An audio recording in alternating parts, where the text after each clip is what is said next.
Over this past holiday weekend, in the past week, it's been pretty wild in Europe.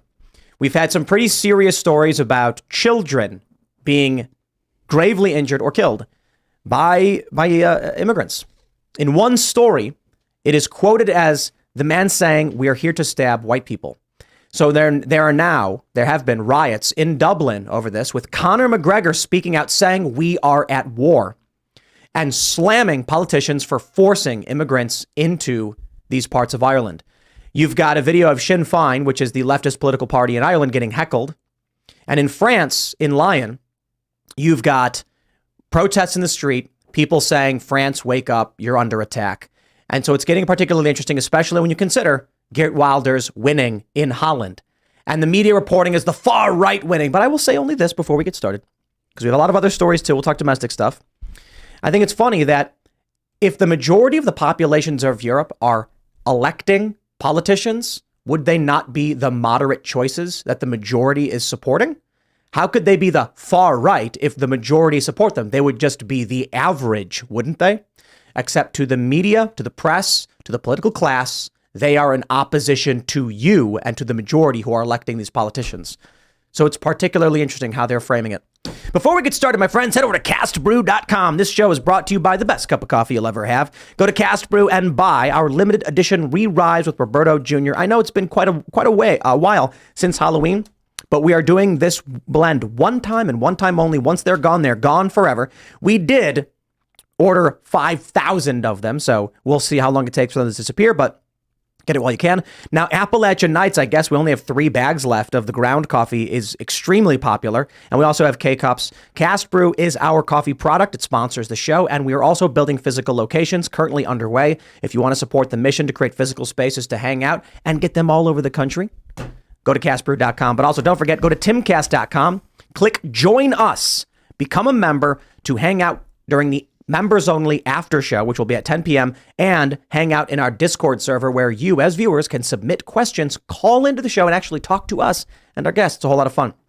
So smash that like button, subscribe to this channel, share the show with your friends. Joining us tonight to talk about this and a whole lot more is Brian Lupo. Thanks for having me. Who are you? What do you do? My name is Brian Lupo. I'm a writer for the Gateway Pundit. I run a couple shows over on Badlands Media on Rumble.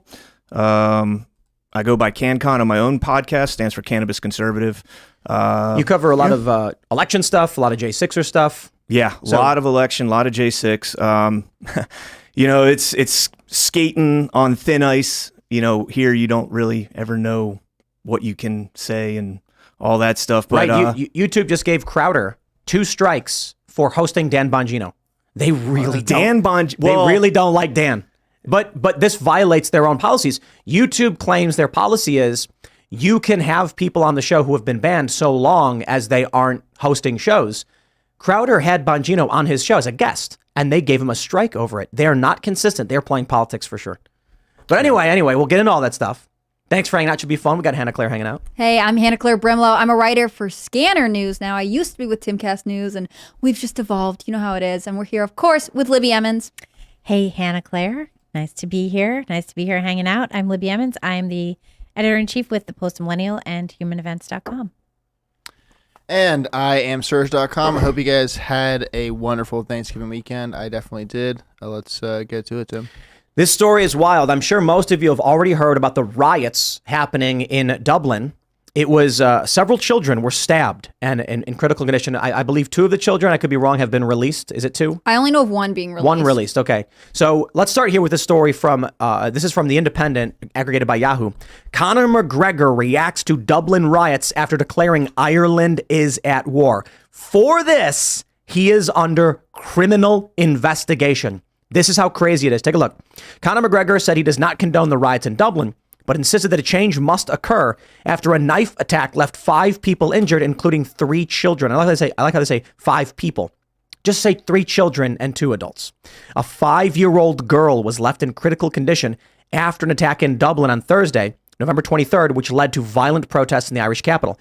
I will add, some of the videos of looting, clearly not over immigration. It is a bunch of people just smashing and stealing stuff. And they're saying, oh, they're far right. No, those guys, that's opportunistic. Mm-hmm. We see that happen all the time. But what we are seeing is a lot of the nationalist personalities in Europe pointing out that the indigenous populations of these countries, the white majority and natives to these lands, are actually protesting. They're actually rioting. It's not just in Dublin. We'll get into more details in a minute on France. We'll talk about that in another segment. But even in France, you had, I believe it was an Algerian immigrant threatening, they're here to stab white people, and then a teenager was stabbed and killed. So now you are getting people pushing back. Let me add to this. I was hanging out with friends this past holiday weekend, and a friend of mine introduced us to a friend who was from Holland, who is like, I would describe as a left liberal individual out of Europe, who explained that the right is winning because they're all sick of immigration. And she went on to explain in her very thick Dutch accent about there are too many people that are coming and they're getting money from the government and people are really fed up. And I was like, wow. Now this is interesting because then Geert Wilder's party wins. And this is what we're seeing. It's fascinating. This is crazy. 8 years ago, you couldn't say men aren't women on Twitter. You would be banned. Now we are seeing nationalist politicians winning, more right sentiment. You're seeing Donald Trump winning among 18 to 34-year-olds in more than one poll. NBC News is kind of pissed off about it. But we're seeing a lot of this. Now, Conor McGregor has another tweet. Let me see if I can pull this one up. He tweeted, "Our current government leader recently told communities across Ireland he is actually not asking them for permission to plant multiple busloads of people in the dead of night inside their community. He is instead telling them, now it seems from below, said communities are not going to ask him if they may stop them. How do we feel? I feel transparency is the answer. Full information should be attained and divulged to gain support from the communities of Ireland for this new peculiar procedure that has begun over the course of this year, 2023. Without it, fear, panic, unrest. Can't we come to our senses here?" Take a look at this. It say in County Leitrim, Irish men and women have set up a checkpoint to prevent asylum seekers from being planted in their town. Of course, for this, Irish police are investigating Conor McGregor over his tweets. It's getting crazy. I don't want to jump too much into it because now we've got more reports that they're passing these draconian hate speech laws to ban this stuff. I got to say, man, Ireland, occupied territory. Yeah, Ireland doesn't want your memes anymore. Ireland's trying to prevent. That's seriously part of their new laws. I mean, one of the issues here is that this is such a tragic. The optics on this are so tragic because not only was it young children, but it's young children being walked to after-school care after departing an all-Irish school, meaning they only instruct in the Gaelic language. And so this is obviously to the core of Irish culture, something they feel like they would want to protect their language and their children. I mean, even the stories coming out of it, right? I think it was, they were saying a Brazilian bike messenger is the one who ultimately knocked this guy out with his helmet and pinned him to the ground. Well, it was interesting too, because there were reports that it was an Algerian immigrant. And right then away. Immediately, the BBC and all of these other outlets were like, it wasn't an Algerian immigrant. He was an immigrant 20 years ago. So He's not an immigrant. He He's just an different. immigrant. That's different. And it turns out he's never had a job. You know, he's been living on the dole the whole time. Yes. And when you look at that, it's absolutely insane. And those hate speech laws, one of the parts of that law, it says a hate crime is any criminal offense which is perceived by the victim or any other person to have been motivated by prejudice based on a person's age, disability, race, color, nationality, ethnicity, religion, sexual orientation, or gender. So it's any criminal offense perceived as being motivated. Which means the government decides Yes. regardless. It's messed up. But Now- do you think this guy who perpetrated this attack would be charged with a hate crime? No, of course not. Well, they're saying that he was mentally deranged or something because he was arrested for illegal knife possession earlier this year and let go Well, because knife crimes are up all over Yes, the yes, UK. because but- he was like mentally a problem. Anyone who goes out and stabs children is mentally deranged. It's not an excuse for the behavior. it's not. Nor is it an answer to the complaints and the questions of the indigenous population who are concerned about an individual who was actually slated to be deported, fought it, and was able to stay. In and then 2008. In 2008, and then went on to stay in the country. Now, I'm not sure that in this, what I don't want to do is take a single anecdote and say, aha, immigration. But the issue is, they have not addressed it. They have punished the people who lived there, and they have helped foster a very anti-immigration sentiment where All it takes is one story like this, and that's the tinder, that's the spark for the powder keg. My wife and I were in Ireland in 2018, and we were out there for a week, and like we spent like 3 or 4 days, I think, in Dublin, and we didn't see, like, I didn't see any of this. Everybody there was Irish, so I guess this is something that's come up in the last 5 years or so. I know England's got a lot of issues there. Well, they kind of settle themselves into their own little isolated boroughs and stuff. Are they doing the same thing in Ireland? But this is the look. I grew up in Chicago. You walk around Chicago, you're not getting shot at. Right. However, Chicago has more shootings than, I think at one point they called it Chirac, because Chicago had more shooting deaths than Iraq did. But any tourist who goes there is like, I don't see anything like this. Yeah, the question is, are you in the neighborhoods? Right. And have you witnessed the changes? So when I went to Sweden several years ago, they saw something like a 1,300% increase in murders. Now, to someone who doesn't know anything, that sounds terrifying. Like 1,300%? Yeah, it's because they went from one murder the year before to 13 murders. Mm-hmm. And so the number is shocking. If you're from the United States, you're imagining Baltimore. When someone's like, the crime's through the roof, the murders are up 1,000%, you're like, whoa! You're imagining crime in the United States, which is, it can be bad. If you're from the United States and you go to Sweden, you're like, wait, your town of 350,000 had only 13 murders?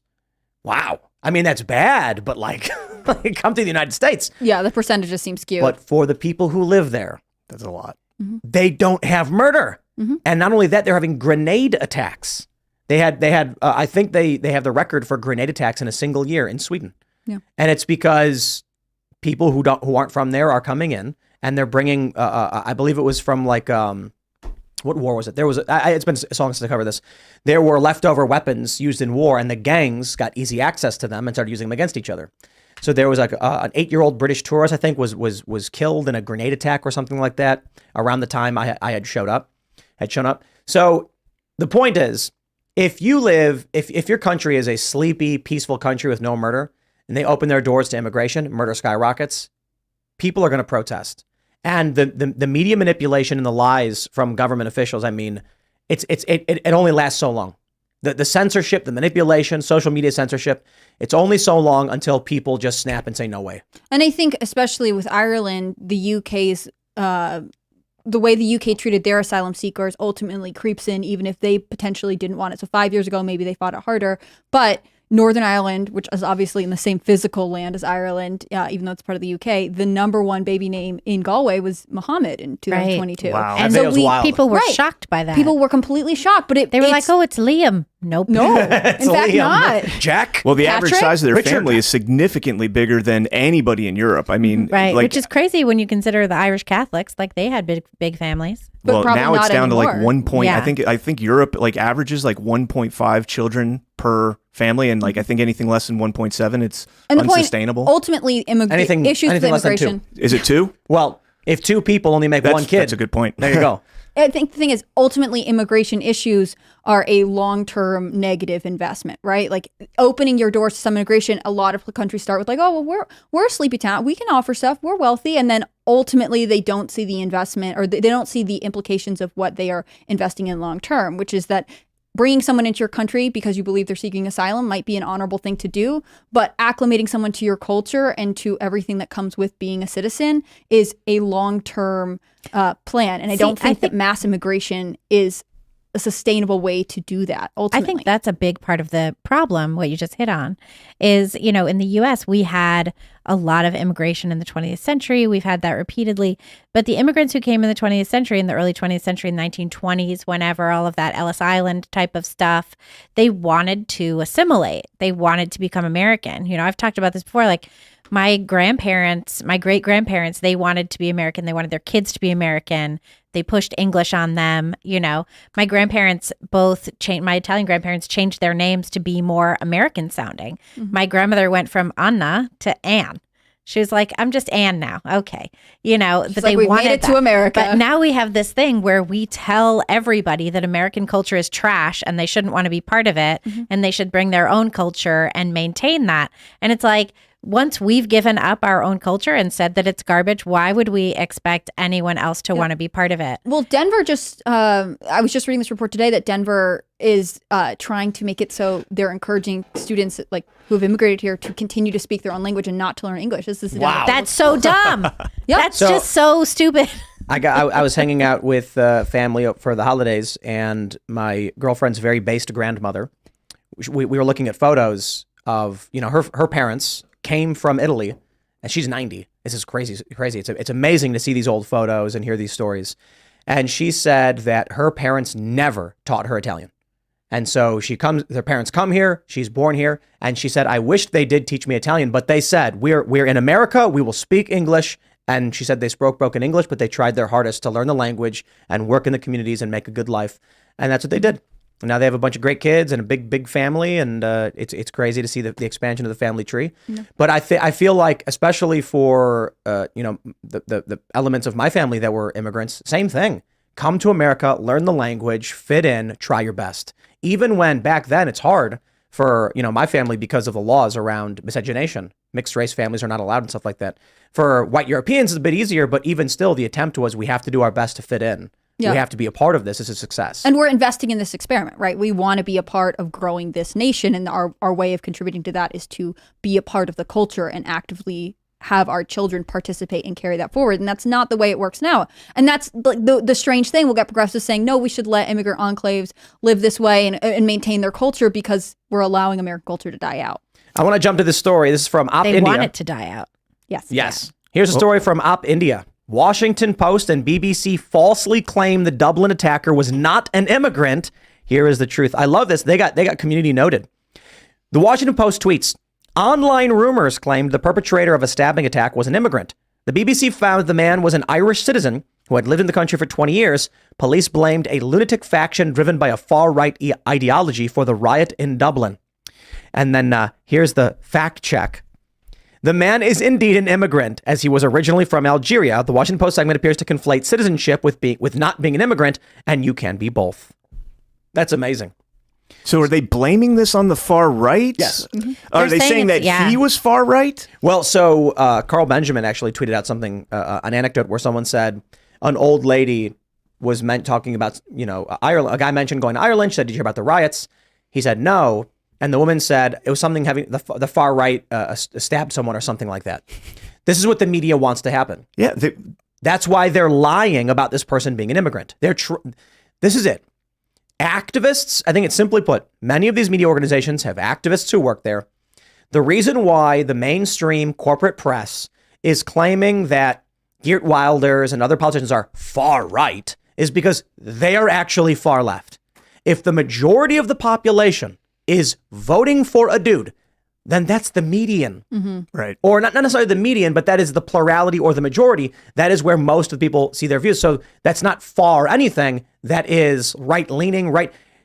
But it seems far to them because they think they are the truth over here on the super far left. And so the middle doesn't seem they lie, cheat, and steal. And this is another element of it. It's laughable.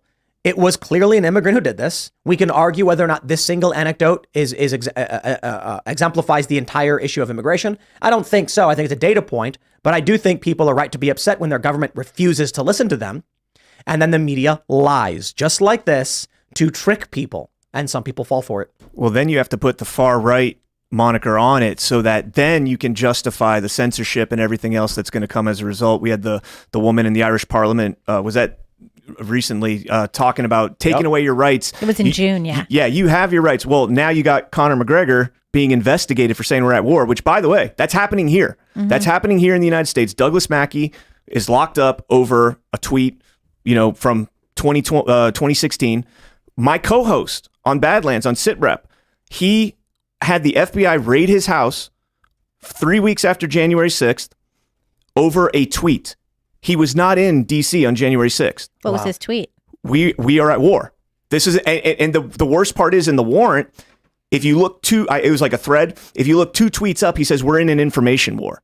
Mm-hmm. And because they isolated that one tweet and said we're in a war, rolled up with Bearcats and up armored vehicles at 6 a.m. to wake up the whole neighborhood, threw a flashbang out there, went into his house, raided his house, found that he, they took whatever they want, the FBI. Then they called in the local sheriff, and they arrested him because he had a gun safe with an AR-15 in it. He was a cop. He was a cop in California. Mm-hmm. But because he was, I think he was like temporarily suspended while there was an investigation. I guess he wasn't technically supposed to have that. So he was arrested and he's still fighting them to this day. That's insane. Yes, over a tweet. Yeah, that happens in the UK all the time. Like moms have been investigated or arrested, handcuffed in front of their kids for having posted that women aren't men.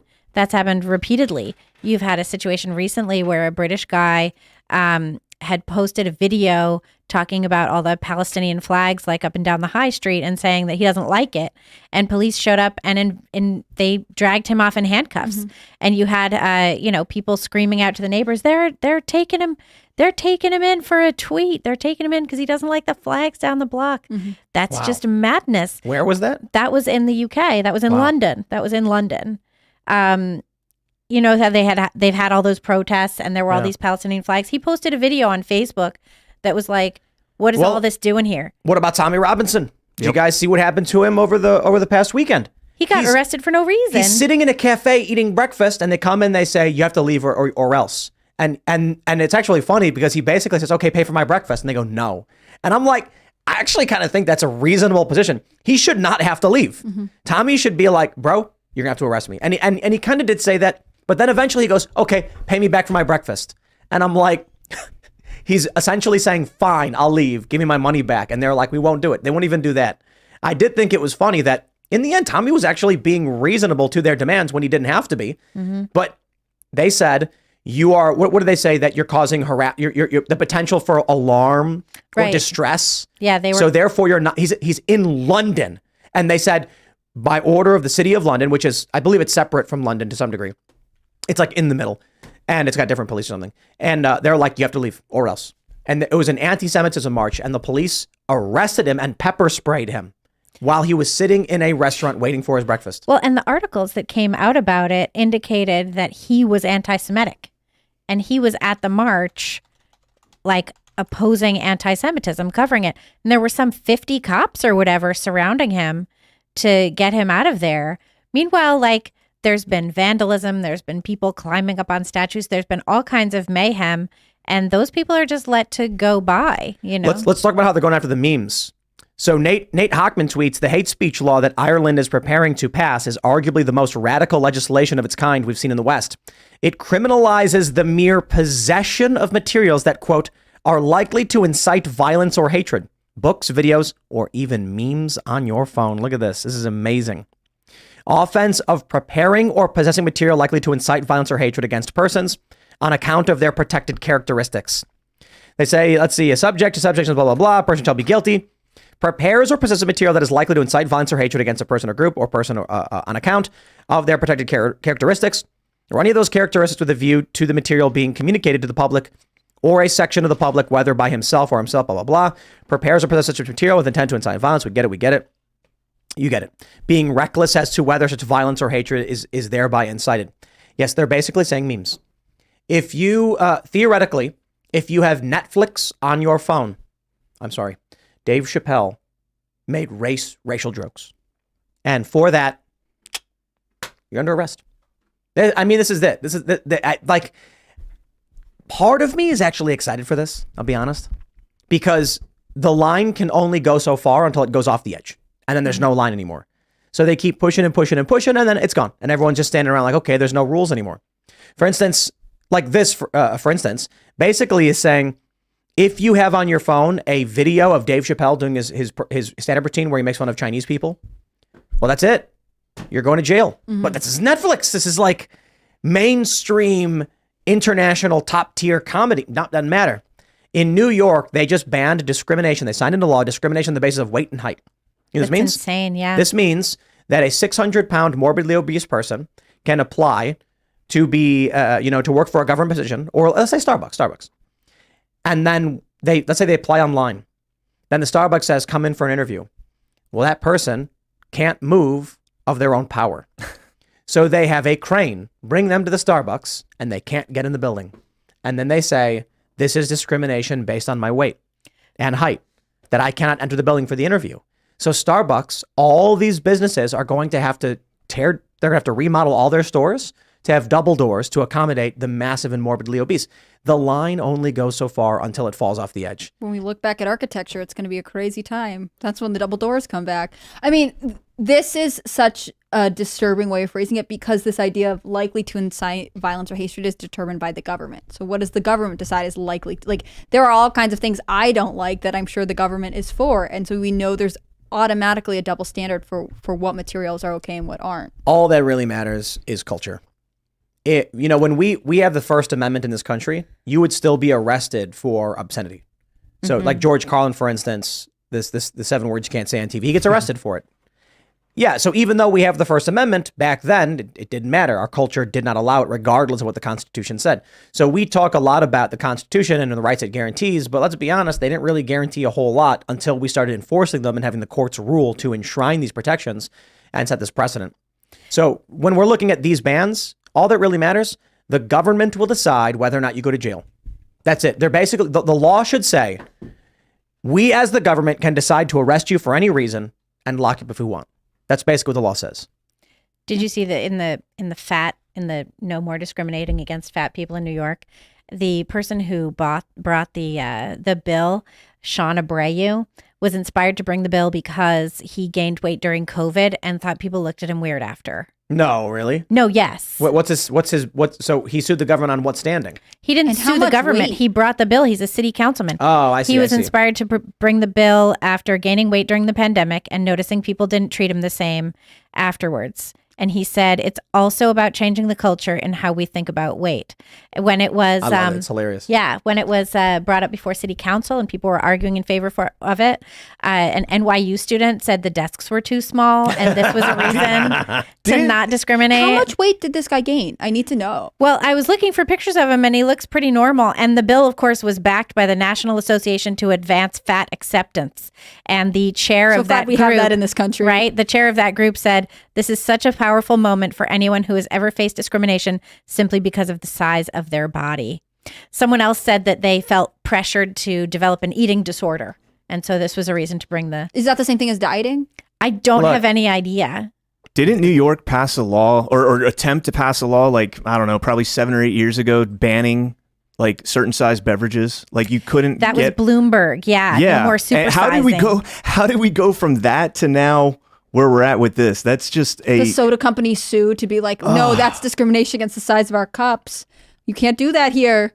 Well, and also you had Michelle Obama was very like pro-fitness. And now isn't she just ableist? Well, I mean, the pro fitness was like giving Yeah. kids like high fructose, like just loaded down like grape sodas and stuff. Well, drinks, juice that was loaded with sugar. I mean, it was pretty awful. Yeah. The funny thing too is Eric Adams, who backed this bill about, no discriminating against fat people, he's vegan. And he pushed a plant-based diet in New York City schools for Fridays. There's no like meat in Fridays. And my son would be like, 'cause we used to live in Brooklyn, and my son would be like, oh, it's Friday. It's going to be terrible lunch today. There's no meat in school on Fridays? Yeah, it was a vegan thing. Eric Adams was pushing a plant-based diet. Wait. So I on went to Fridays, Catholic school, we did that. Right. I'm like, is Catholic this a school. Catholic thing? No, it wasn't. It's an Eric Adams thing. I think Because it's a for a Catholic while they thing. were pushing, a lot of places pushed meatless Mondays because they're Right. saying if you eat less meat, it's good for the environment and whatever else. But Eric Adams is like sort of an evangelist. He's a super vegan because he think evangelist. it He's a cured vegan his evangelist. Diabetes. He had some very serious health concern and was like, this changed He my wrote a life. whole book about how he Yes. lost 35 entire pounds. 30. Well, but he shouldn't brag about that. He had an eating disorder. It's different. He Well, clearly had a problem. he's got his plate pretty full right now. Eric Right? Adams now. What a like, mess. the boomerang of his bill that they used to go after Donald Trump. It literally boomeranged on the very last day, I think it was, came back at him. And I mean, that guy's Someone's just in a demanding world of $5 hurt. million on that. Yep. They're investigating him over, allegations he took bad money from Turkey. The thing about the Turkey, though, is he was heading down to D.C. to give Biden what for on immigration. And he literally had to turn that Acela around and head back to New York Yeah. because his campaign person, her home was raided by the FBI. Yeah. I don't think that was a coincidence. I've Eric gotta Adams, say. who is both has angered the Biden administration by saying we need help, and angered every borough around him by busing migrants to them. Right. Yeah. Yeah. Well, He's set like up the most unpopular mayor in America. I don't know Yeah. how he couldn't be. He's really got He's pushing quite a lot to veganism do and with. everything. I want to go back to this. I want to talk about Tommy Robinson. We have this from Sky News. Tommy Robinson charged after arrest at anti-Semitism march. The 40-year-old, and I love how they do this, whose real name is Stephen Yaxley Lennon, was arrested in London on Sunday. I don't know why that's relevant, but they do that a lot. And I think they do it because they're attacking him and they're attacking his family. In one of the videos from the protest, the cops demand his address. And he gets pissed. And he's like, with all of these cameras and all these people standing around me, you think I'm going to give you my address? Put my family in danger? Here's the news. Activist Tommy Robinson has been charged after attending Sunday's march against anti-Semitism in London. The 40-year-old former leader of the far-right English Defense League, they say, was arrested at the event for failing to comply with a direction to disperse. Let's just be clear. Get your money and get out. I mean, what if he was just like, can I take my breakfast to go? I bet they still would have said no. Organizers had warned him he would not be welcome at the march held in central London after he signaled his intention to attend. In an update on Monday, the Metropolitan Police said Stephen Lennon of Bedfordshire has been charged with failing to comply with a Section 35 direction excluding a person from an area. He has been bailed to appear at Westminster Magistrates Court on 22nd of January. The Met said he told officers he was at the march in his capacity as a journalist. 60,000 people took part in the event. This is the state of the UK right now. That if you are an activist or a media personality, they will just straight kick you out. They will arrest you for your speech. They will lie. They will make up reasons to shut you down. There are so many stories about what a speaker's corner, the famous place where people would stand and speak. Now they all get arrested. Only acceptable government opinions. And the worst thing is, look at how the police behave. I got to be honest. I watch this and I'm like, I totally understand the founding fathers. I will never forget the video of the police going in and raiding the house and pulling out the autistic girl. Did you guys see that? The teenage girl that like called like somebody a lesbian or She did something not like even that. do that. She didn't even do that. She basically said, I think she's like Gran. Her Right. grandmother is It's a lesbian. Yeah. And like this girl, I mean, they said she had scoliosis and they're dragging her out. This teenage girl. And Autistic, cops are in there. scoliosis, yeah. Like, can you imagine what it must be like to be the cop that was called a lesbian and just like sit there? Like, that's evil. To Well, look you at this see girl her. that you're saying she's autistic and you're just sitting there like, yeah, I got you. Also, She does is look like a implying- lesbian. Is she Like, what's the big implying deal? something bad? She's like, oh, she's like Gran. Like, does that have to be negative? Does that? Have I mean, to there's be an a insult? million different words she could have used that would have been far more inappropriate. But That's like, so, to Gran. if we can't use lesbian, what do we use? Offense. That's the point. The police said by saying it was a hate offense.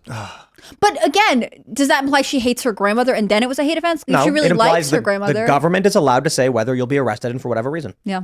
And that's it. And that happened at time. It's funny because we're talking just a moment ago about Ireland wanting to pass this law where if you possess things that may incite, that means they're going to walk up to you and say, give me your phone. And they're going to open Twitter and they're going to see a picture on Twitter like, oh, this is on your phone. And they're going to say something like, when I inspected the defendant's phone, I saw images of racist content that I believe were on his device. And then you can argue in court. He pulled up Twitter and he was looking through posts and someone retweeted something. I had no control over it. They're going to be like, so you admit it? You had it on your phone. They're just going to decide. It was the UK where they arrested this woman? Yeah, it was Met Police. Yeah. They This tried- is just like Kafka. It's just like the trial. Well, they tried to do that. One Kafka reference tonight. It's just, I will give you more if you want. That's my But- favorite part of you being on the show. The thing about in the trial, so this guy Kay, he gets home and there's police rummaging around in his room and taking his stuff and searching his stuff, and mostly what ends up happening is he's really, really ashamed. He gets arrested. People are looking at him. Nobody will tell him what he did wrong. He can never get a reasonable answer of what he did wrong, and finally he just gets the runaround by the courts and everything, and eventually they just kill him in the street, and he's grateful. Well, the Harrison Floyd, the Trump case in Fulton County, when they tried to revoke his bond, they did the same thing. They were reading tweets that Harrison Floyd put up, and Fannie Willis would go and actually read the responses and be like, see, look what this incited. And it's like just some rando with like 3 followers that said like, oh, It's probably her. That's what I'm saying. Like Yeah, they make at that fake accounts. point, if that's going to be admissible to try and revoke somebody's bond and put them in a prison where 12 people or whatever it is have died there in the last year and a half, 4 people, one guy died of bed bug bites. If you're going to revoke somebody's bond because of what other people are saying on Twitter in response to what you say, so now not only do you have to censor yourself, but you have to think about how others are going to react to what you say. That's crazy. Well, that's the Solzhenitsyn, right? That's the Gulag Archipelago. Is you get arrested, they don't tell you what you did wrong. They don't tell you why you're there. They get you to say stuff, maybe mentioning past colleagues. Then past colleagues get dragged in, arrested, not told what they did wrong. And it's really just because you're associated. That happened all through, that whole period. And behind the Iron Curtain, it's insane. I think it happens here too. We just don't and talk now about it it's happening here. And well, because we don't. I think part of what's going on is we just don't believe that this can happen in America. It's shocking to believe that this can happen in America. It's shocking to believe that, our rights can just be trampled like this. We don't believe that it's possible. And I think that is a little bit of a naivete. And I think that is an overconfidence in our position. And it's getting in our way of seeing what's being done to our country. I think we're winning, though. Right? I can't speak for the UK or for Ireland, but I do see... in Holland, Geert Wilders' party wins, and they're saying, big things coming. Javier Milei wins in Argentina, and he has vowed to, he said it is non-negotiable. They're shutting down the central bank. That is crazy. What's funny is whenever I mention that to people, I'm like, oh, did you see that the new Argentinian president put out a statement saying the closure of the central bank is non-negotiable? Everybody says, in a manner of speaking, they fear for his well-being. Yeah, well, they probably should. James Lindsay was posting about that. He was like, and soon there will be major crises in Argentina that were just unforeseen. Yeah. How could this happen? But anyway, my point is I think we're winning, right? Especially as it pertains to speech. Danny Polishuk made the point last week, I think it was last week, where he's like, as soon as Elon bought Twitter, everybody went, men aren't women. And it's like everybody was finally allowed to say it and everyone just went off like. That was awesome. But isn't it absolutely insane to look back and be like, did you know that on one of the major social media platforms, you were not allowed to say men aren't women?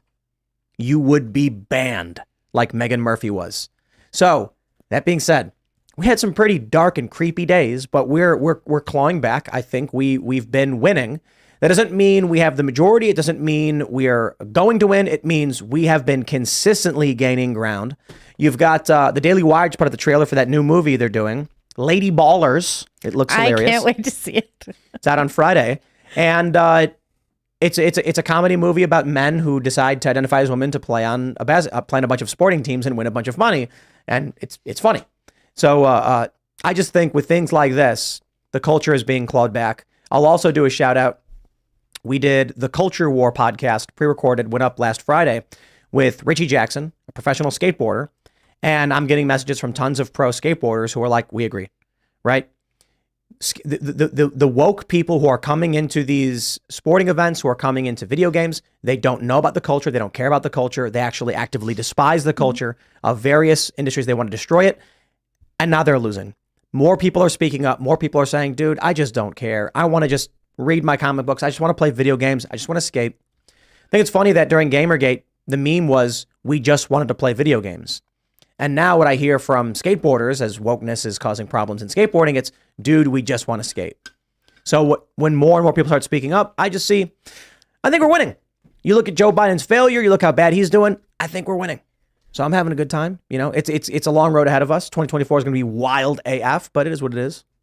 Yeah, I think people are frustrated because this idea of like, oh, we'll let you live how you want to live and everything will be okay has obviously not turned out to be the other side's thought. They want to be the dominant culture in every sphere they enter. And if you have something you love, like skateboarding or whatever niche culture you're into, to know that ultimately you're going to have to dismantle it to accommodate this major theology of, wokeness and whatever else, it's sort of, you either need to decide to protect it or you're going to lose it. And I think we're seeing this replicated in culture, in geopolitics, everywhere right now. It's sort of a make or break moment, if you will. It is. Could we be at an inflection point? Possibly, potentially. Isn't that what we keep hearing from Joe Biden? That we're in an inflection point? I can't believe you can predict. Hopefully it inflects. Hopefully it inflections him means? Right out of it. Yeah. Doesn't matter for him. He can't run. He can't be the nominee. He can barely walk. I mean, come on. So this the means stairs are his mortal enemy. The most likely scenario is at the convention. Well, when is the convention? Is it going to be in May? Right? I think it's in May. We're talking 5 months, 6 months. Well, the audition months. is on Thursday. The audition is on Thursday. Right. It's DeSantis, Yeah. Newsom. When and I hate saying And this they're doing because it I'm in a Georgia. Floridian. Where are they doing it? I don't know where, but Hannity's hosting it. Georgia, He's I think. moderating Yeah. it. Okay. Maybe. I mean, DeSantis is an awful debater. He has no Yes. personality. I mean, he's getting smeared with the high heels and whatever he's doing. I mean, look, he did a pretty good job in Florida overall. I mean, we did have lockdowns during COVID. It wasn't what everybody said. My wife was out of work for like 7 or 8 months where she wasn't allowed to work. Kind of let the counties deal with it on their own. But as much as this pains me to say, Gavin Newsom is he's like a charismatic dude that is going to suave his way through this debate, and DeSantis is just going to be stumbling all over himself. I think this is the audition, and Newsom comes out looking like just a polished turd, to be honest with you. But Yeah. But that means the only thing they can do is decree him the nominee. There will not be a primary. He's not going to be on the ballot. People aren't going to vote for him. The convention's going to happen. They're going to say, all in favor of just having Gavin Newsom be the nominee? Aye. And then everyone's going to be like, I didn't vote for this guy. Mm-hmm. But what I'm He's saying is terrible, and he's done terrible things to California. absolutely. But what I'm saying is this debate with DeSantis is going to be that kind of look, everybody's talking about it. I mean, Vivek said it in the last debate. Just tell us who your candidate's going to be. It's to formally introduce the idea Right. that he is the heir apparent. It's gonna put him on that map. I think you're right. I really think the establishment wanted it to be Ron DeSantis versus Newsom. Mm-hmm. The powerful donor class were getting way behind DeSantis, but these people are bad at what they do. That's just really it. And isn't it crazy how long it's been since 2015 when Donald Trump announces, what day was it? It was in 2015. Trump announces he's running. It comes down the. It was one of his grandchildren's birthday. I remember Don Jr. said that when he's here. I'll look it up. Yeah, and so it's been almost 10 years. It's been 8 years. We're going into 2024. It's going to be almost a decade since that happened. That's wild. Yep. June 16th, 2015. Yeah, June 16th. And I can't It'll be for 9 years. I can't for the life of me figure out, like, whoever advised Ron DeSantis it was a good idea to run in 2024 against Donald Trump.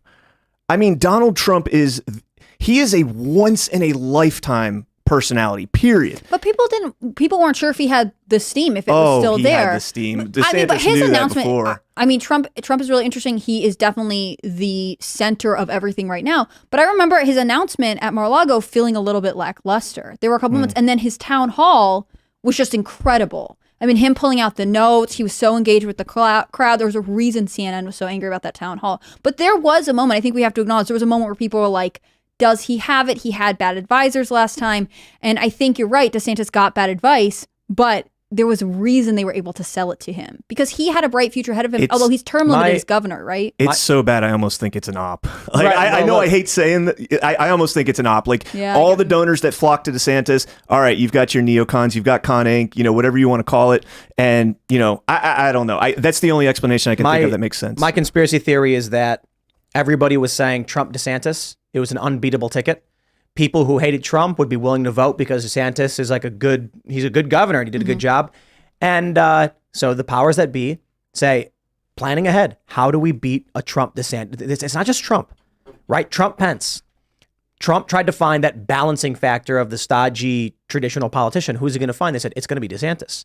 And this dude's pulling through the roof. He's getting massive votes. He's turned Florida into a solid red state.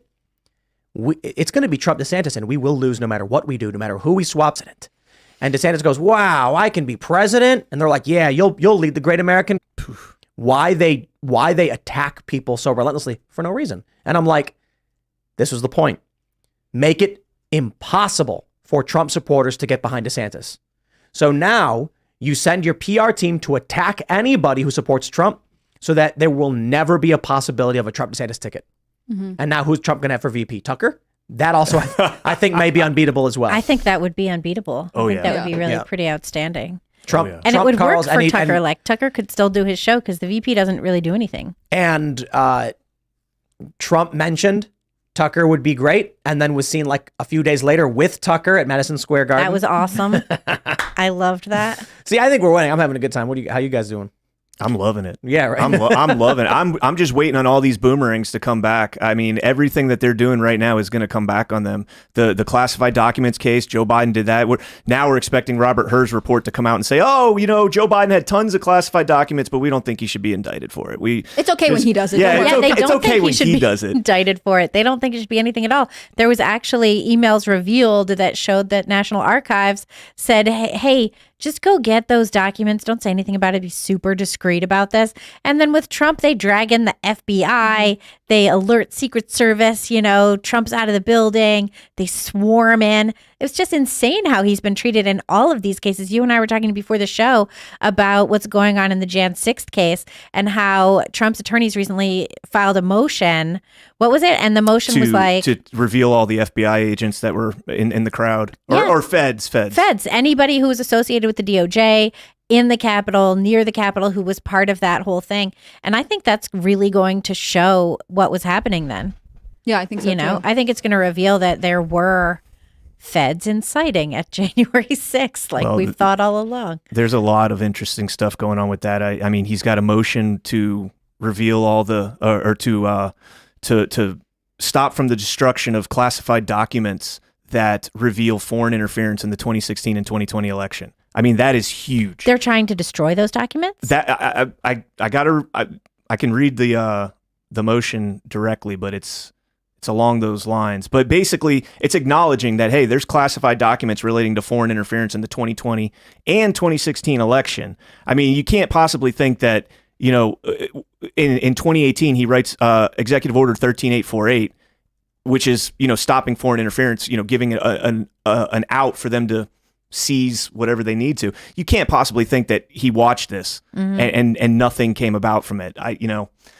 I don't know. I think he was well aware in 2020, and he just had to say, screw it, we're going forward. If Trump would have turned around in 2020, and if he does have foreign interference, if he would have put that out then, I mean, it would have been tyranny, authoritarian, Hitler. Like, he's just trying to stay a banana republic. Like, they would have thrown everything they can at him. And so he just said, you know what, screw it. Let's go to 2024. I'll win in 2024. They'll come after me. I didn't think it would be like this, but I don't know. The boomerang's coming back. Yeah, I hope it does. I hope it does. It's sort of fun to watch. It's sort of fun to watch from like being far away from everything too. The way I describe it is if we're watching a football game, I'm not saying we're past the 50-yard line heading towards the end zone. We could be at the 30-yard line, but we've been gaining yards is the point. We've been gradually making progress after a wonderful and masterfully performed interception, and now we're moving in the other direction. I don't know anything about football, so spare me. No, I thought that was pretty good. I also don't know anything about football. Yeah, I don't know. And so we're both people completely clueless about football, and people listening are like, oh, they're so wrong. No, they think we're right. They think we're good at this.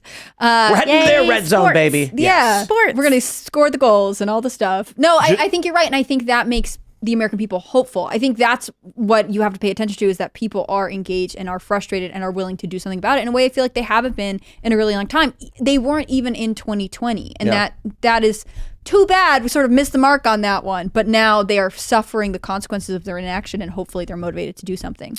Just to be clear, it says the motion is a notice and objection to unauthorized deletions of classified information. And it says President Trump will offer classified information at trial relating to foreign interference activities that impeded the 2016 and 2020 elections, as well as efforts by administrations to combat those activities. President Trump will also present classified information relating to the biased and politicized nature of the intelligence assessments that he and others rejected during the events in question. Fascinating. And apparently, I guess they were trying to destroy that. I feel like the discovery in the Trump case is really, there's going to be so much. And that's why they're slapping these gag orders on, so that nobody can talk about what's in the evidence. Yeah. Even though that should be made very available to the American people. I don't think the judges will give fair discovery processes. I think Cannon is. Yeah. Cannon seems to be doing a pretty good job in the Florida seized documents case, as we've been calling it. And I think she was a Trump appointee. Right. And she was like, no, DOJ, we can't have this underway in December, you lunatics. It's millions of pages of documents. So she's pushed that back. She has like a normal trial schedule for that one. So we'll see how that goes. I think New York's going to be a bit different. I think Georgia's going to be very different. We were talking about this before the show. All the people pleading guilty, that's what they're going for. They're going for public record.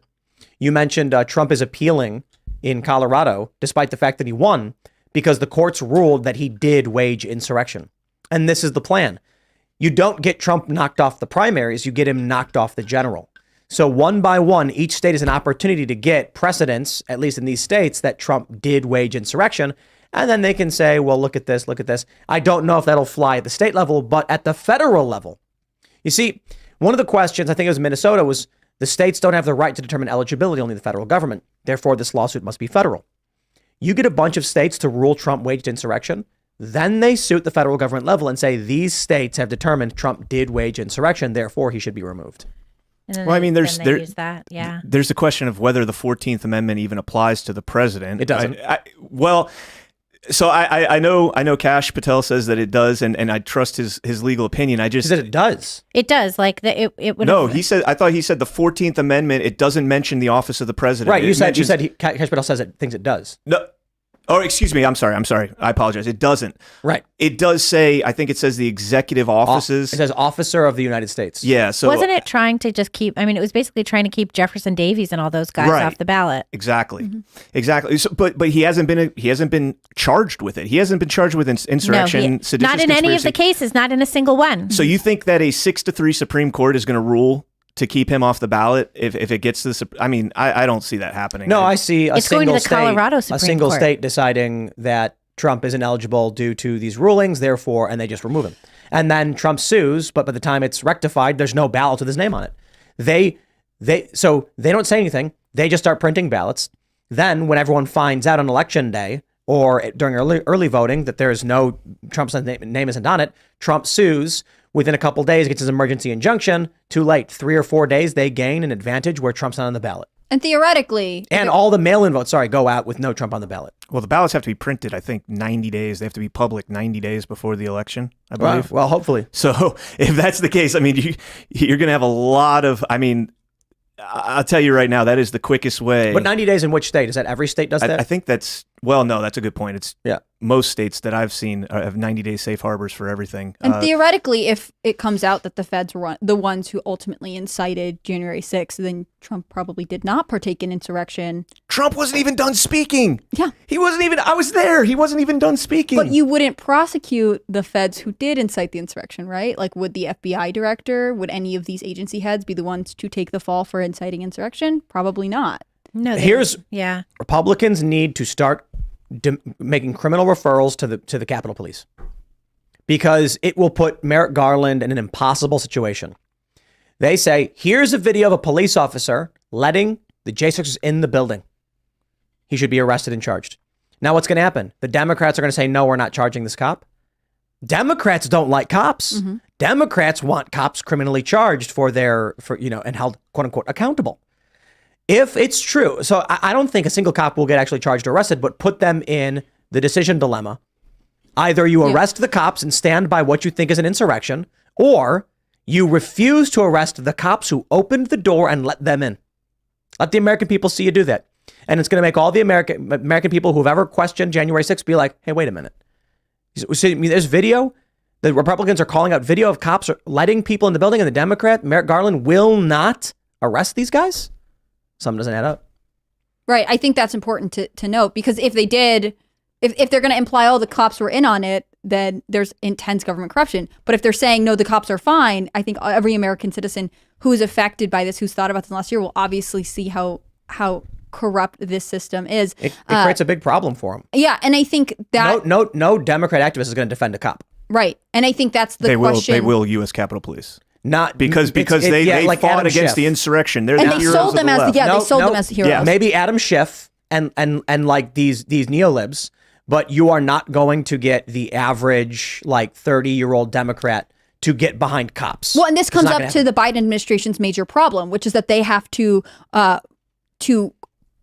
appease their typical donor class and also the young progressives that are coming up within their party. And there's a huge division between them. And also the point is, we're not talking about that who's that guy who went on CNN over and over again? I was just about to say Fanone. We're not talking about Fanone. We're not talking about Fanone. We're talking about videos of cops opening the door and the Republicans saying, look, a cop was in on it the whole time and let him in. Arrest him. Merrick, where you at? Arrest him. What neolib is going to answer to that? They're going to ignore it to the best of their abilities. Because if the argument is the Capitol Police fought an insurrection, be like, oof. Well, if they make a single arrest, all of a sudden the narrative starts becoming, wow, there were Capitol Police in on the insurrection the whole time. They can't do that. That's a good point. It creates a very serious dilemma for Democrats. They'll have to desperately ignore the story. And if the Republicans this is the thing Republicans need to learn how to do. Okay. A reporter walks up to you with a camera and they have you on your show. CNN says, will you come on? And I always say, don't do these interviews. But yeah, you get Matt Gaetz, you go on CNN, and then Matt Gaetz, when they say, what's this immigration plan? Well, we just filed a criminal referral to police officers who are seen on camera in newly released evidence opening the door for the rioters on January 6th. We want them arrested. And you say that on CNN. And then they're going to be like, well, we didn't ask you that. And be like, I know, I just wanted to make sure all the CNN viewers knew that we're going after the cops who aided the people on January 6th. And we're calling on our Democrat counterparts to demand Merrick Garland file the arrest warrants for these police officers in the Capitol Police. And they're going to go, What do we do? Oh, start sacrificing. You know what happens then? If the Capitol Police feel that they have no political allies, every man for himself. All of a sudden, these Fanone types are going to be like, ain't nobody's coming to save me. If you are political fodder, that's it. No one's got your back. Democrats certainly won't have your back. I think that's the play. Well, where are Republicans to call in, Yogananda Pittman? I've heard Tarek Johnson. I've had him on my show twice now. And he was a 22-year. He has more experience with the U.S. Capitol Police than Chief Son and Yogananda Pittman. He was 22 years there. His wife, Capitol Police officer. And he's been saying, call her in. She was the person that had all the intel. She was the one that prevented that intel from going up the chain, and now she's failing upwards at Berkeley as a police chief out there making 4 times whatever she was making. They kept her on the payroll, or they gave her temporary leave so that she could retire from the U.S. Capitol Police and get her benefits, unpaid leave, administrative leave, whatever, while she was collecting a paycheck get her in there. We got the house. What are you guys doing? Come on. Let's jump to the story, my friends. From the New York Post, I'm going to start by saying this. #free Derek Chauvin. Railroaded Derek Chauvin's foes will stop at nothing to punish ex-cop as he's nearly killed in prison. Yo, this dude certainly does not deserve any of this. And it's very obvious that the government is sacrificing him for their own protection because they are evil. Because they are evil people. We saw this with the Ahmaud Arbery case as well. We're seeing it now with Derek Chauvin. He was nearly killed shortly after his appeal to the Supreme Court was rejected. And I think the reason is our Supreme Court, people need to understand, they're always like, oh, we got this great conservative Supreme Court. Oh, they're cowards, dude. Thomas and Alito are based AF, and that's fantastic. But the rest of them are cowards who are terrified of actually doing anything. Think of, it's just, I'm sorry, man. American culture is in shambles. It's in decay. We have a generation, several generations with too many spineless leaders. And it's sad, but it is what it is. And so this is the story now. Chauvin appeals to the Supreme Court. They say no. Shortly after, he's nearly killed. Listen, we can all argue, yeah, you shouldn't kneel on a guy's back and neck, to whichever argument you want to make. Fine, whatever. If it was on the neck, say don't kneel on the neck. He was trained to do it. He showed up after Floyd was already on the ground. He said in an interview that they were waiting for the ambulance to come. It didn't come. He could have certainly taken his knee off the neck of the guy who was clearly not breathing. There's a lot of things he did wrong. And for that, you get fired. You get involuntary manslaughter, which is like maybe 2 years probation, never be a cop again. The city is forced to pay out a settlement, end the training practice of kneeling on someone's back or neck. Instead, they claim this guy is an evil racist who intentionally murdered a black man, blah, blah, blah, all that stuff. Federally indict him, lock him up and throw away the key, and then someone tries to kill him. If this is allowed to stand, like there's no justice in this country. Okay, because you can argue, let's say you're the most fringe far leftist person. If you would argue, and many of them are, laughing that he was attacked, saying, well, that's what you get. I'm like, okay, you are fascists and you are evil. You cannot like the guy. You can have the opinion he is an evil man who did wrong. And still, even if you do, understand that proper justice requires he not die being murdered in prison or imprisoned for the rest of his life in multiple charges. Yeah, and the argument for a while was if he was in federal prison, he's safer, right? Right, that was the idea. And this was in the Ahmaud Arbery case. The father-son duo were sentenced to state prison after they got convicted on federal and state charges. They asked to be sent to federal prison for their own safety, and they were denied. They were sent to state prison because they want ultimately.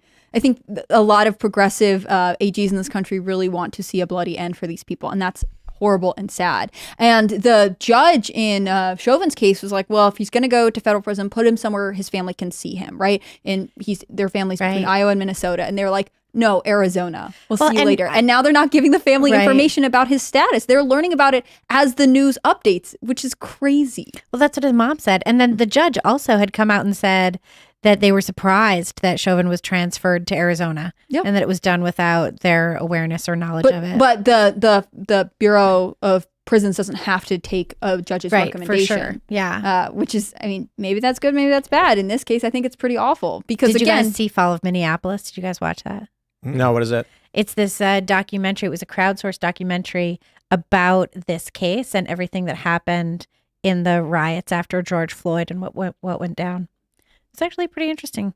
Mm-hmm. But they talk to the other cops in the case, and all of them are like, no, that we did what our training was. You know, the autopsy showed that there were drugs, that it was like most likely an overdose. Oh, this is the one where they mentioned stuff. the FBI interfere with the medical examiner's report. Right. Yeah. And that the body cam footage wasn't released for months, which we knew at the time because that was like everyone kept waiting for the body cam footage to come out and it never did. And then it was just months and months later after the government had full control of the narrative. Right. And the implication was like a gang of white cops who had, assaulted. And it wasn't. It was like an Asian guy. There was a black guy. Mm-hmm.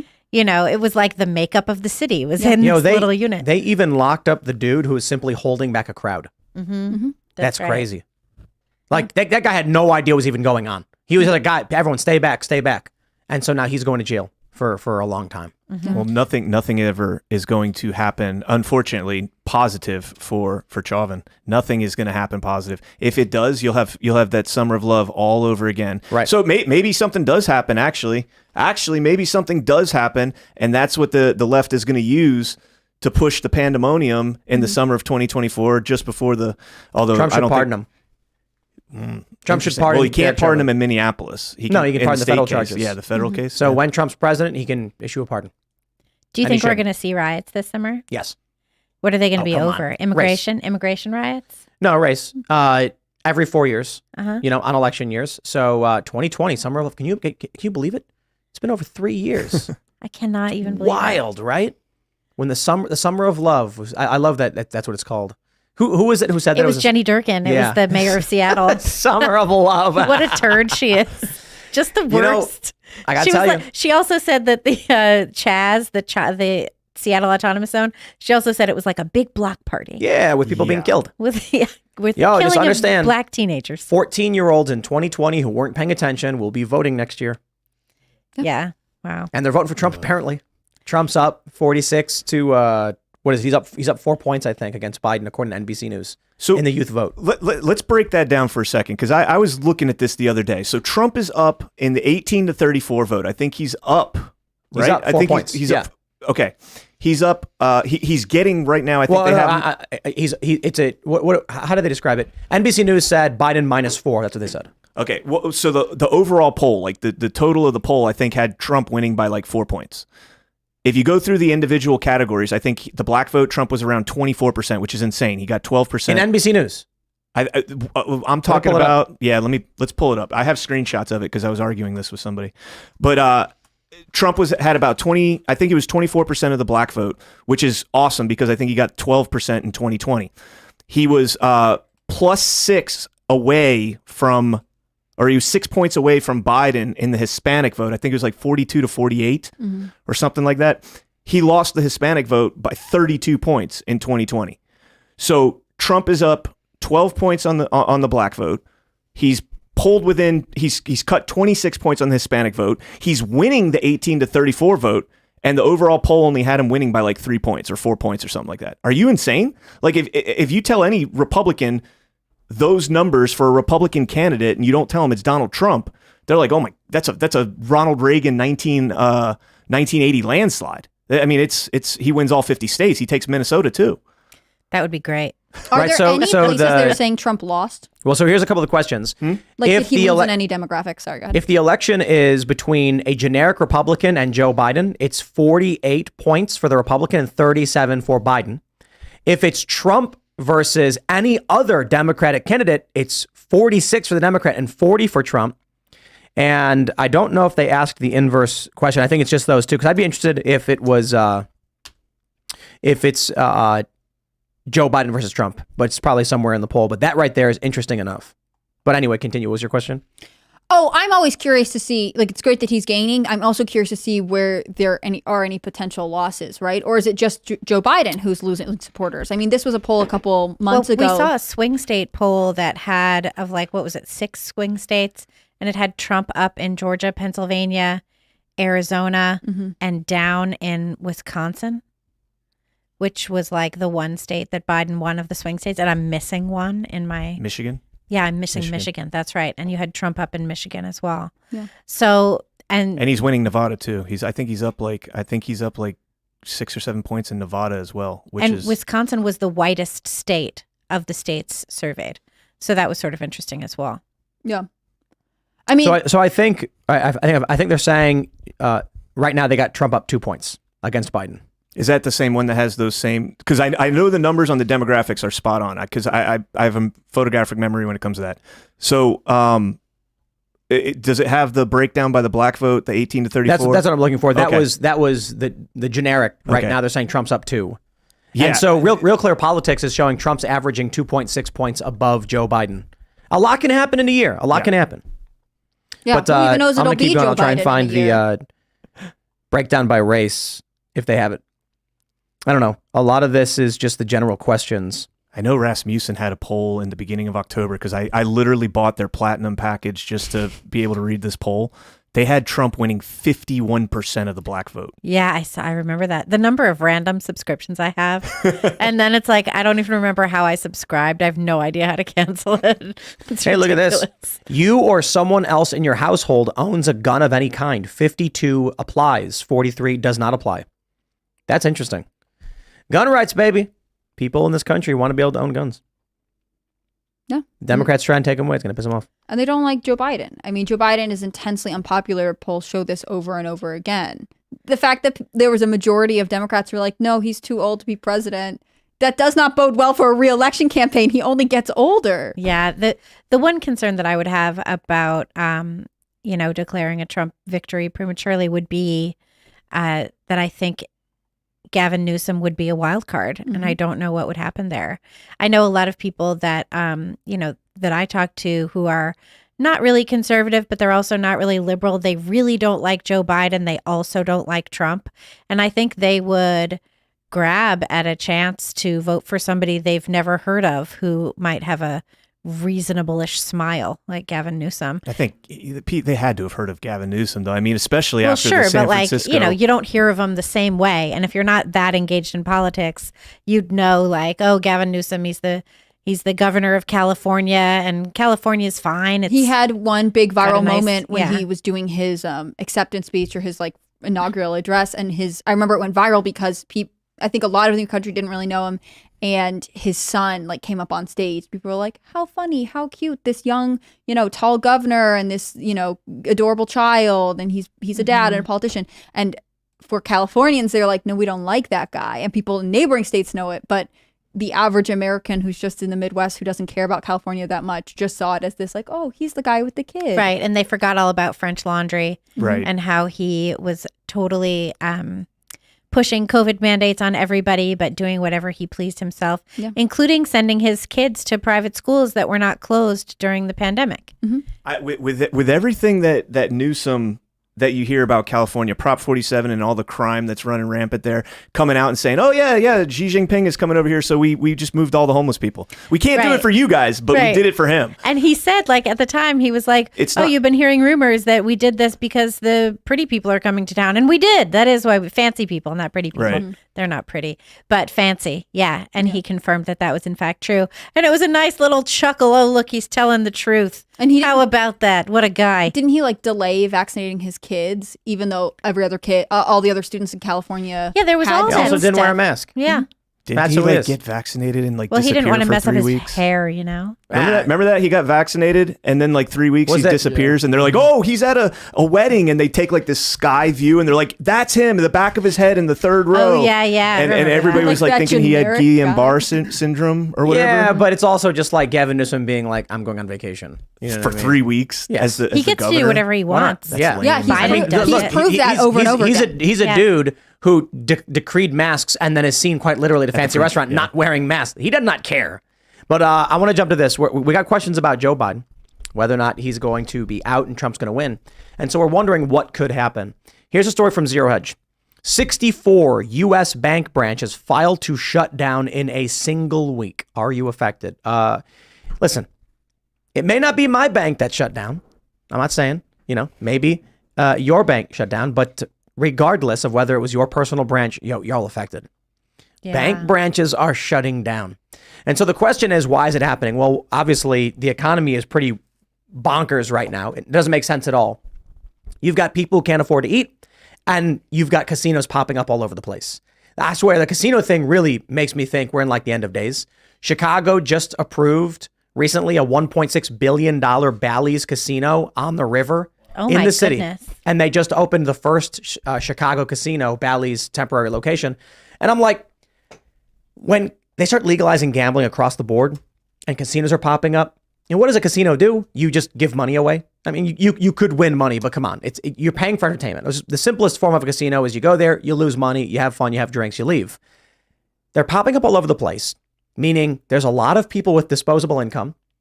At the same time, there are way too many people with no income at all that can't afford to live and can't afford to get houses. They can't afford to buy groceries. It can't maintain itself.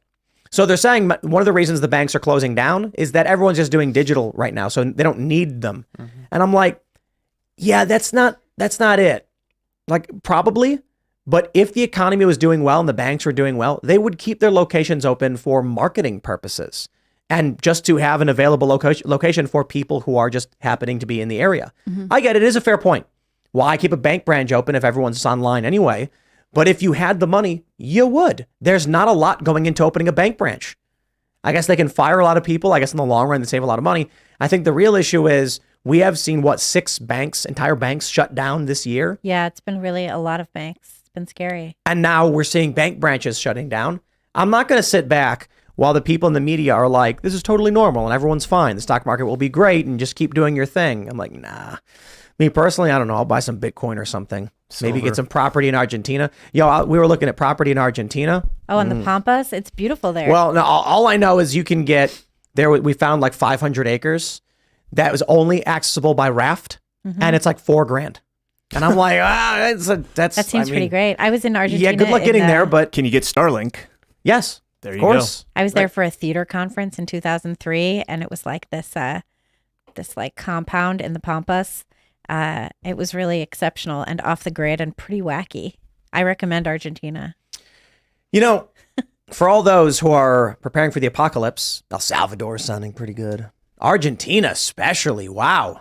I made the joke. I'm like, can we elect Javier Milei in the United States somehow? Is there like some special rule? Bring him in? They're like, no, we need him right now. Don't be too quick. I mean, they still do have 140% inflation. When he pulls off the central bank down there, we'll see what happens. So you're saying wait till it bottoms out, then buy. And then buy. I mean, I don't know. Look, I mean, they've been lying about this economy to the American public for so long, with mortgage rates up around almost 8%. I mean, that's absurd. Like that. I mean, we look at 2008 and what happened with 2008 when the adjustable rate mortgages started just going up ever so slightly, and all of a sudden these people couldn't afford their $250,000 home anymore. Yep. That was an $800 payment, and now it ballooned to $1,700, and they're like, well, that's the same thing that's happening right now. Right, exactly. Everyone that bought a home in 2020 is like probably in the worst. I would not want to be in their situation right now because it's cheaper to rent right now than it is to buy a home. But yeah, everyone that bought in 2020, like they're watching that interest rate go up and just hoping if they have like a variable interest rate though. Yeah. I don't know how many people are doing that these days. They still do the variable interest rates. I mean, that's appealing right now, but I don't know what the adjustable rates are at right now. I Right. just looked at the fixed, but Because you don't want to go in at 8%, so you're like, I'll take 6% variable, Right. yeah, and then it goes to 15, and you're like, And then you're Exactly. screwed. That's what happens. Yep. Yeah, I wouldn't do that. yeah. But so many people would. They don't know. They don't understand how it works, and they just do it. I would just take like the lowest I could get, buy down for points. 8%. Well, and the market's That's great crazy. too. Like my house right now is worth significantly more than it was when we bought it in like 2016, 2015. Significantly more. Like to the point where I'm telling my wife, like, we need to sell the home and buy an RV and just drive around the country for a year, wait till all of this sorts itself out. And then when it comes back down, we can buy a home and own it outright and not have a mortgage payment or anything like that. But you can't buy anything in the meantime. You can't rebuy at 8%. I mean, I was talking to my mom about this, and she was buying, she's fine now, but she was buying real estate in like the 80s and 90s and stuff. And she was telling me that her first home that she bought, it was like, 12%, and they thought that was pretty good at the time. And that was in the 80s, So, It went up to like has 20%, changed. didn't it? Yeah, it has changed rather significantly, just our sense of what a normal interest rate is. I'm locked in at 2.75 and I'm staying there. Nice. Congrats. I'm not. If the economy gets worse, then Trump's unbeatable. Yeah. Trump, Carlson, 2024, with a crumbling economy, banks shutting down everywhere, crime through the roof. He's going to come back out. He's going to give his first rally, and he's going to go. For those listening, I'm just shrugging. Or a very, very, very deadly virus somehow makes its way over here with a 99.99% survival rate, and we have to shut down everything. 99.9%. mail-in ballots. That's deadly. 99. What a deadly survival rate. I don't. No, I don't. you were Oh, okay. right. I was trying to make a joke. I failed don't at think that will work again. No, it And won't. That's so- why they're trying to get him off the ballot. Right. So the real play is going to have to be some kind of Trump's not eligible. One of my thoughts is that the neocon, neolib establishment, when I say they, is resigned to the fact they're going to lose. And so the play is set Trump up for massive failure. Look at Afghanistan. Biden chose to destroy Afghanistan. I mean, this was a deliberate action by the United States. If Trump was in office, the Afghanistan withdrawal would have been fine. Would it have been great? No, that's ridiculous. There's probably bad things that are going to happen, but abandoning Bagram Air Force Base in the middle of the night, I think it's possible that the Biden administration said, let's make Afghanistan the biggest disaster in of our generation. So that way we can be like, oh no, look, when you withdraw, look at all the bad things that we can withdraw now. Oh, it'll be Afghanistan all over again. Then Syria, then Iran, whatever else we're going to invade. The play now may be let Trump, fine, he's going to win. We'll just make sure that there's landmines every step he takes. And then we'll say, you see what happens when you elect someone like Donald Trump? Maybe. I mean, I think Trump has popular support. It will be anybody who takes office has to unravel Biden's mess, and that will always be an issue. But I think generally the sentiment is that no one could be worse than Biden. And even if they were to switch him out for Gavin Newsom, it's expensive to live in California, right? Like, I don't want his economic policies either. And so there's no one on the Democratic bench that they could suddenly pull up before next year who's like, who will win the economic argument. I think Americans are completely voting based on how much they're paying in gases and how much they're paying in groceries. And ultimately, it has to be a Republican. The Republican states are faring better. Not great, but a lot of them are better off. And Trump has the popular confidence vote. I mean, people believe Trump can make a difference. What it'll actually look like, that obviously makes us nervous, but it can't be a Democrat. Democrat states and cities are failing for this. Mm-hmm. Yeah, that's Whitmer. true. Who could possibly? Oh, she's so terrible. Oh, she's terrible, but Democrats don't have anybody. Even Newsom can't spin the narrative. He can't pitch the story. There's no Newsom story. Trump's got a character arc. Trump's got a story. Trump's got, hey man. Polis in Colorado. Who? I know my Polis. No, I know, Polis? but nobody knows who that is. Yeah, no. Yeah. Well, I mean, he had his moment with the tread on me kid. Right. There Yeah. is no Democrat that has X Factor. Not a single one. I know my co-host on Why We Vote is literally cringing right now because I said Polish. She's from Colorado and cannot stand. Mm-hmm. That. Yeah. Yeah. He can't win his I don't own know. state. There's no way it could be him. I think you're right. There's no Democrat that has it, and part of it is because none of them are good at the economy. And that's what's going to matter this round. I mean, all right, fine. I'll say it. Michelle Obama. Nope. No, you don't think so? You don't think they would roll her out? She would. Maybe. But I don't think she has the story. I don't think she can spin the story. What are they going to say? Biden is the Obama administration. The reason they wanted Biden was because they wanted to be like, remember Obama? I remember Obama. And now it's bad. Michelle Obama's going to come out and be like, we're going to try Obama again. Yeah. And people are going to be like, I don't know. Obama but maybe, 3.0. Maybe. I mean, that NBC News poll, if you like the polls, maybe you don't. They said any Democratic candidate versus Trump wins. And so maybe not. Rasmussen actually has Biden up in the polls against Trump. Surprisingly, the one poll in the Real Clear Politics aggregate. Well, and you still don't. We're still not even factoring in that Biden is also on top of all the atrociousness with the economy and foreign policy and everything else. He's still running against RFK Jr. and Cornel West, and we're going to get a fourth person in here. Somebody from that independent party ticket is going to. I know Mitt Romney said he doesn't want it. Somebody else is going to get in there, whether it's Joe Manchin, right? Joe Manchin. Well, it's going to be. I think it's going to be a split ticket. And if they put the Republican on top, that could have some of the, establishment Republicans that are still out there will rally behind that. That could actually hurt Trump a little bit. But I mean, the RFK Jr. thing, I think, is going to absolutely crush Biden. Really? No shot. People were saying, like, I heard a lot of people talking about how the RFK run would actually hurt Trump because makes no sense. He's an outsider. Trump's an outsider. RFK Jr. announcing his campaign on, quote, Indigenous Peoples Day just excluded every right-leaning moderate, every centrist independent. They're just all gone. And he teased the border stuff. He was like, the border is a serious issue, but then he wouldn't say, and I will build a wall. If he had done something like that, then there might have been people who were like, this is my issue. We're going here. I can see the implications. But he is like toying with some of his right supporters. The right supporters are enthusiastic about him, but they ultimately, there was this New Hampshire poll that was like, if your first choice doesn't run, who would you vote for? No one picked RFK. They were still picking Trump and whoever else first. He has popular support because he's so radical, but ultimately he is siphoning off votes from the Democrats. Interesting. Well, he's likable, and a lot of Republicans right now know that he was, against the vaccine, and that's big with them, and the border, like you said, but they haven't really heard him. Your average, everyday Republican that doesn't listen to the news all the time hasn't heard his stance on the climate change, hasn't heard his stance on gun rights. He's really into abortion too. Hasn't heard any of these things. So, I mean, if they could just stop right now and take the perception that a lot of Republicans have in terms of RFK Jr. and have the vote right now, he might take a little bit. I still think he takes more from Biden. He might take a little bit, but not much. I think it's funny whenever the leftist media outlets talk about Trump's plans for immigration and the border. And they're like, he wants to deport a lot of people. He wants to really cut down on the border. He really wants to do all this stuff.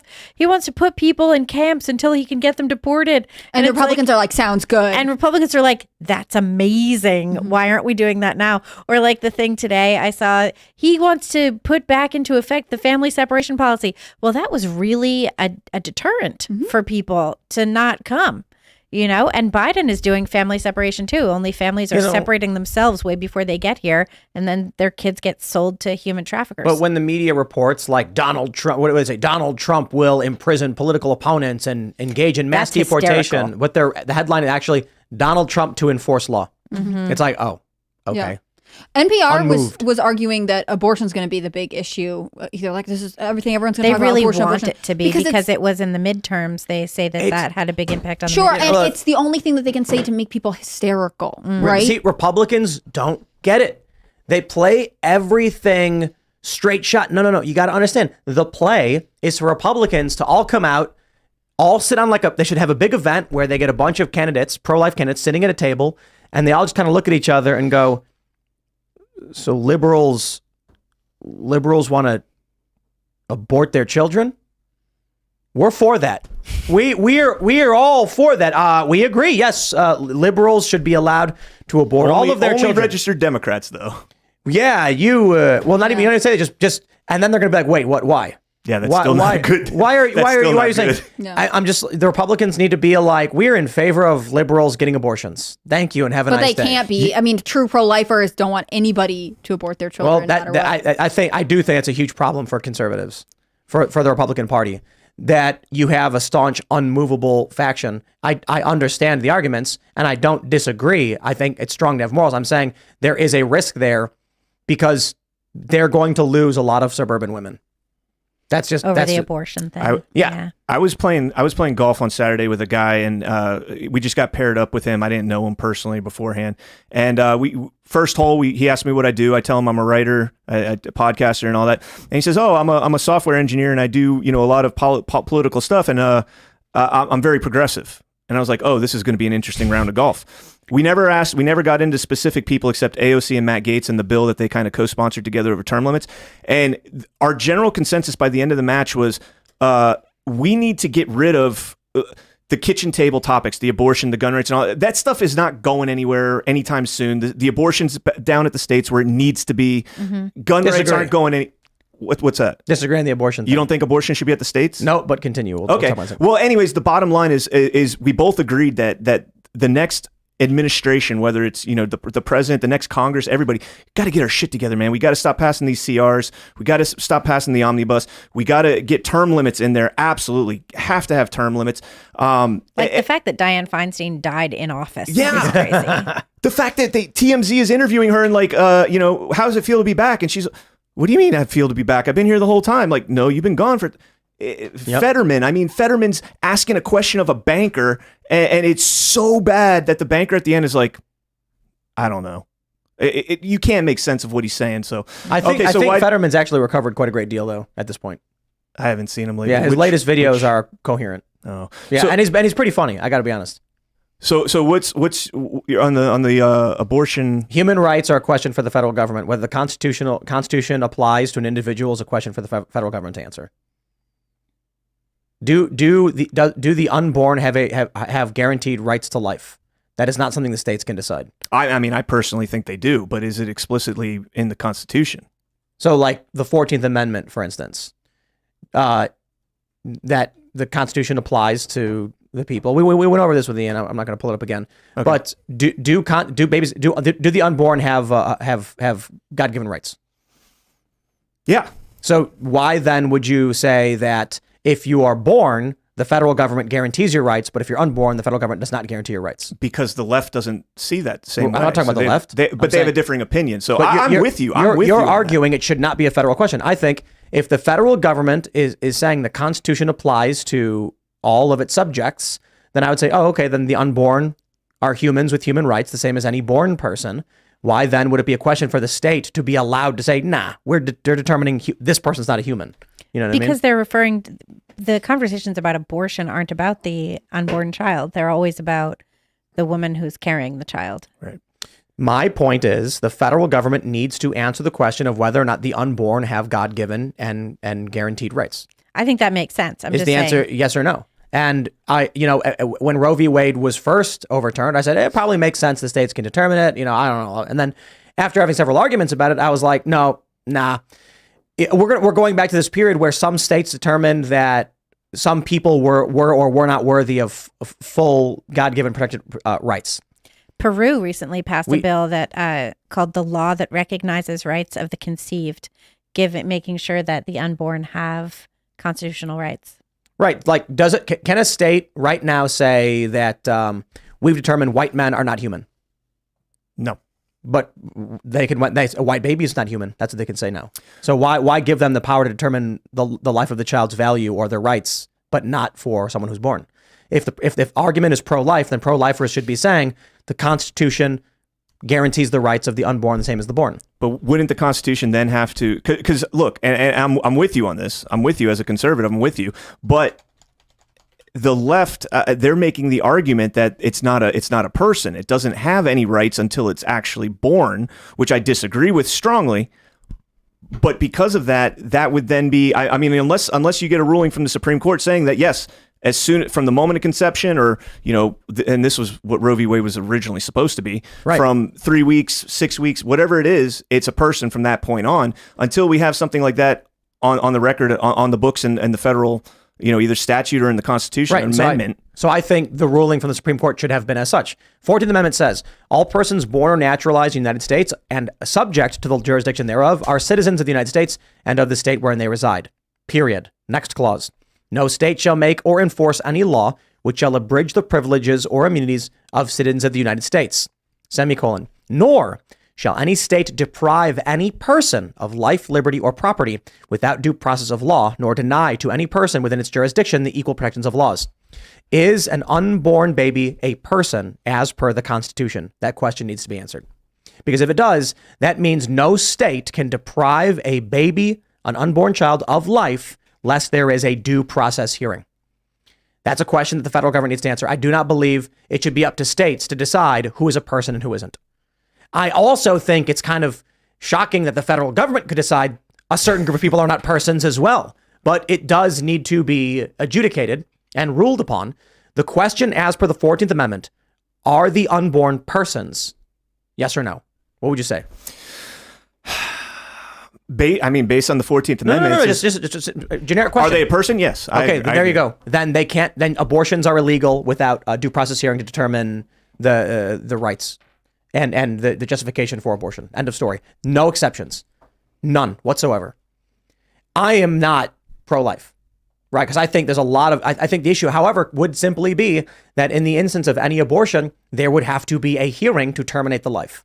And the hearing may be, the woman says, I do not consent to give my body. There is no contractual agreement. And the court may then say, the person in your body has no right, no guarantees to your blood. We agree, bang the gavel, whatever you want to do. Abortion is permitted. However it's done. The point is, are the unborn persons? If they are, the federal government needs to say the unborn are persons. And if they are, then abortions cannot happen without due process. And that would mean the woman who wants to get an abortion would have to go to court and get approval from a judge for an abortion. Be like she's trying to get married at the age of 15. Sorry, it's a terrible joke. Lily's laughing though. And the interesting thing here is the serious nature of what this means. It means that you can't deprive a person of life without due process. That would mean the abortions would need to have very strong legal reasons. I think there's a libertarian contractual argument of the state can't enforce someone provide their body to another person. However, the judge could simply say, you've entered into an agreement with the life within you by having consensual sex. The argument could then be, it was rape, in which case, after due process, rape was determined. Unfortunately for the person, this person in the womb has no guarantee to the blood of the person for which they currently reside. Bang the gavel, abortion permitted. That may be, but if this were to happen, and I do believe this is an inevitability, because I don't see how you get past this question. The approach, the left's argument on life has to use ridiculous arguments to determine that babies aren't human beings. It's nonsense. It's absolute nonsense. Right? When the left says babies aren't people. I had a friend. So what do you, when it says all persons born are naturalized? It doesn't say that. In section 1 right there. I'm not talking about that clause. Oh, okay. What are you on? Section 2? Nor shall any can't state read it very deprive any person of life, liberty, or property without due process of law. That's an entirely separate clause. It says nothing of citizenship. Nothing of what a person is. So all persons born are citizens. Okay, so the unborn aren't citizens. Fine. But it doesn't matter. If you are an immigrant in this country or you are visiting as a tourist, you cannot be deprived of life, liberty, or property without due process. So non-citizens have constitutional rights. But it's defining citizens as somebody that's born or naturalized in the United States. What does a citizen have to do with what I'm talking about? Because your clause there says, nor shall any state deprive any person of life, liberty, or property without, go back one further, the privileges or immunities of citizens of the United States. Okay. Separate clause. I'm glad you proved me wrong on that. Here's the point. That disturbed me. If you are an immigrant in the United States, if you're a tourist, you have free speech. Mm-hmm. You have all of your constitutional rights, all the same as anyone else. This has long been fact in this country. If you come to this country as a tourist, they can't just kill you and then be like, too bad. You have you can't be deprived of life, liberty, or property without due process, even as a non-citizen. And there are people who have tried to make the argument. A lot of conservatives are like, well, immigrants don't have constitutional rights. Yes, they do, because they're God-given rights. The government is barred from taking certain actions against anyone. Okay, I see this as an inevitability. It doesn't matter what you politically believe or don't want to, or don't want to.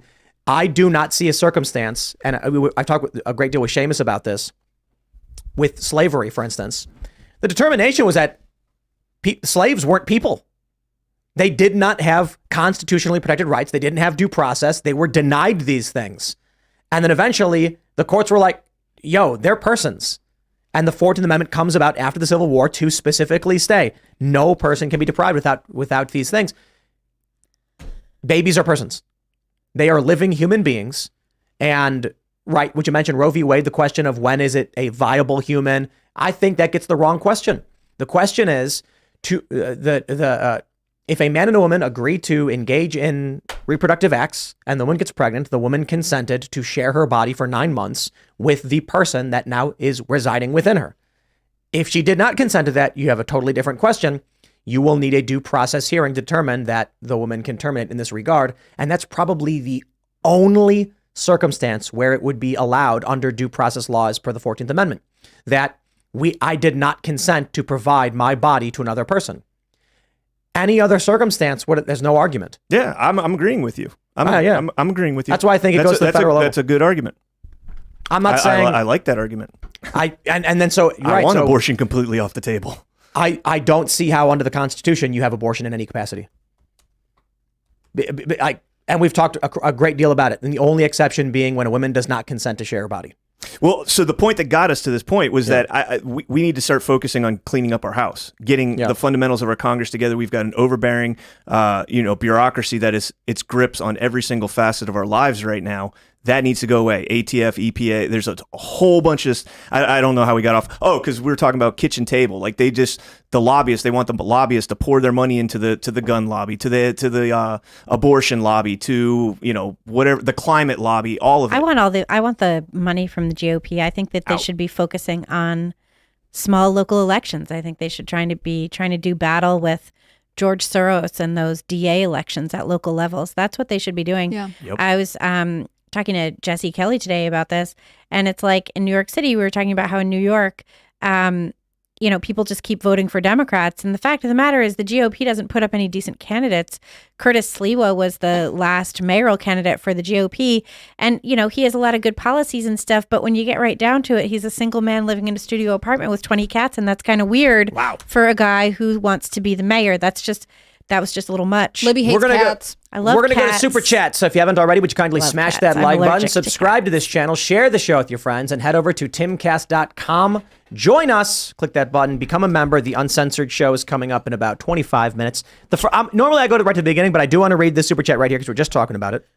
Ramtack says, Tim's a smart guy, but the baby is not born yet. Though I am anti-abortion, if you take the Constitution by its word, an unborn baby is not protected. Wrong! It clearly draws a distinction between being a person, being born, being a citizen.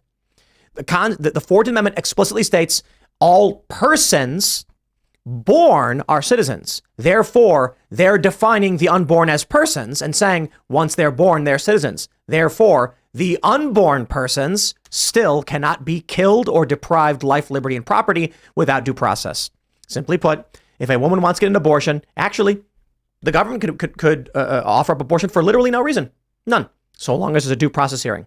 Woman can say, I want the baby out of me. The judge says, agreed, bang the gavel. In fact, they could even streamline the process. But due process requires defense, in which case I'd argue that groups will defend the unborn.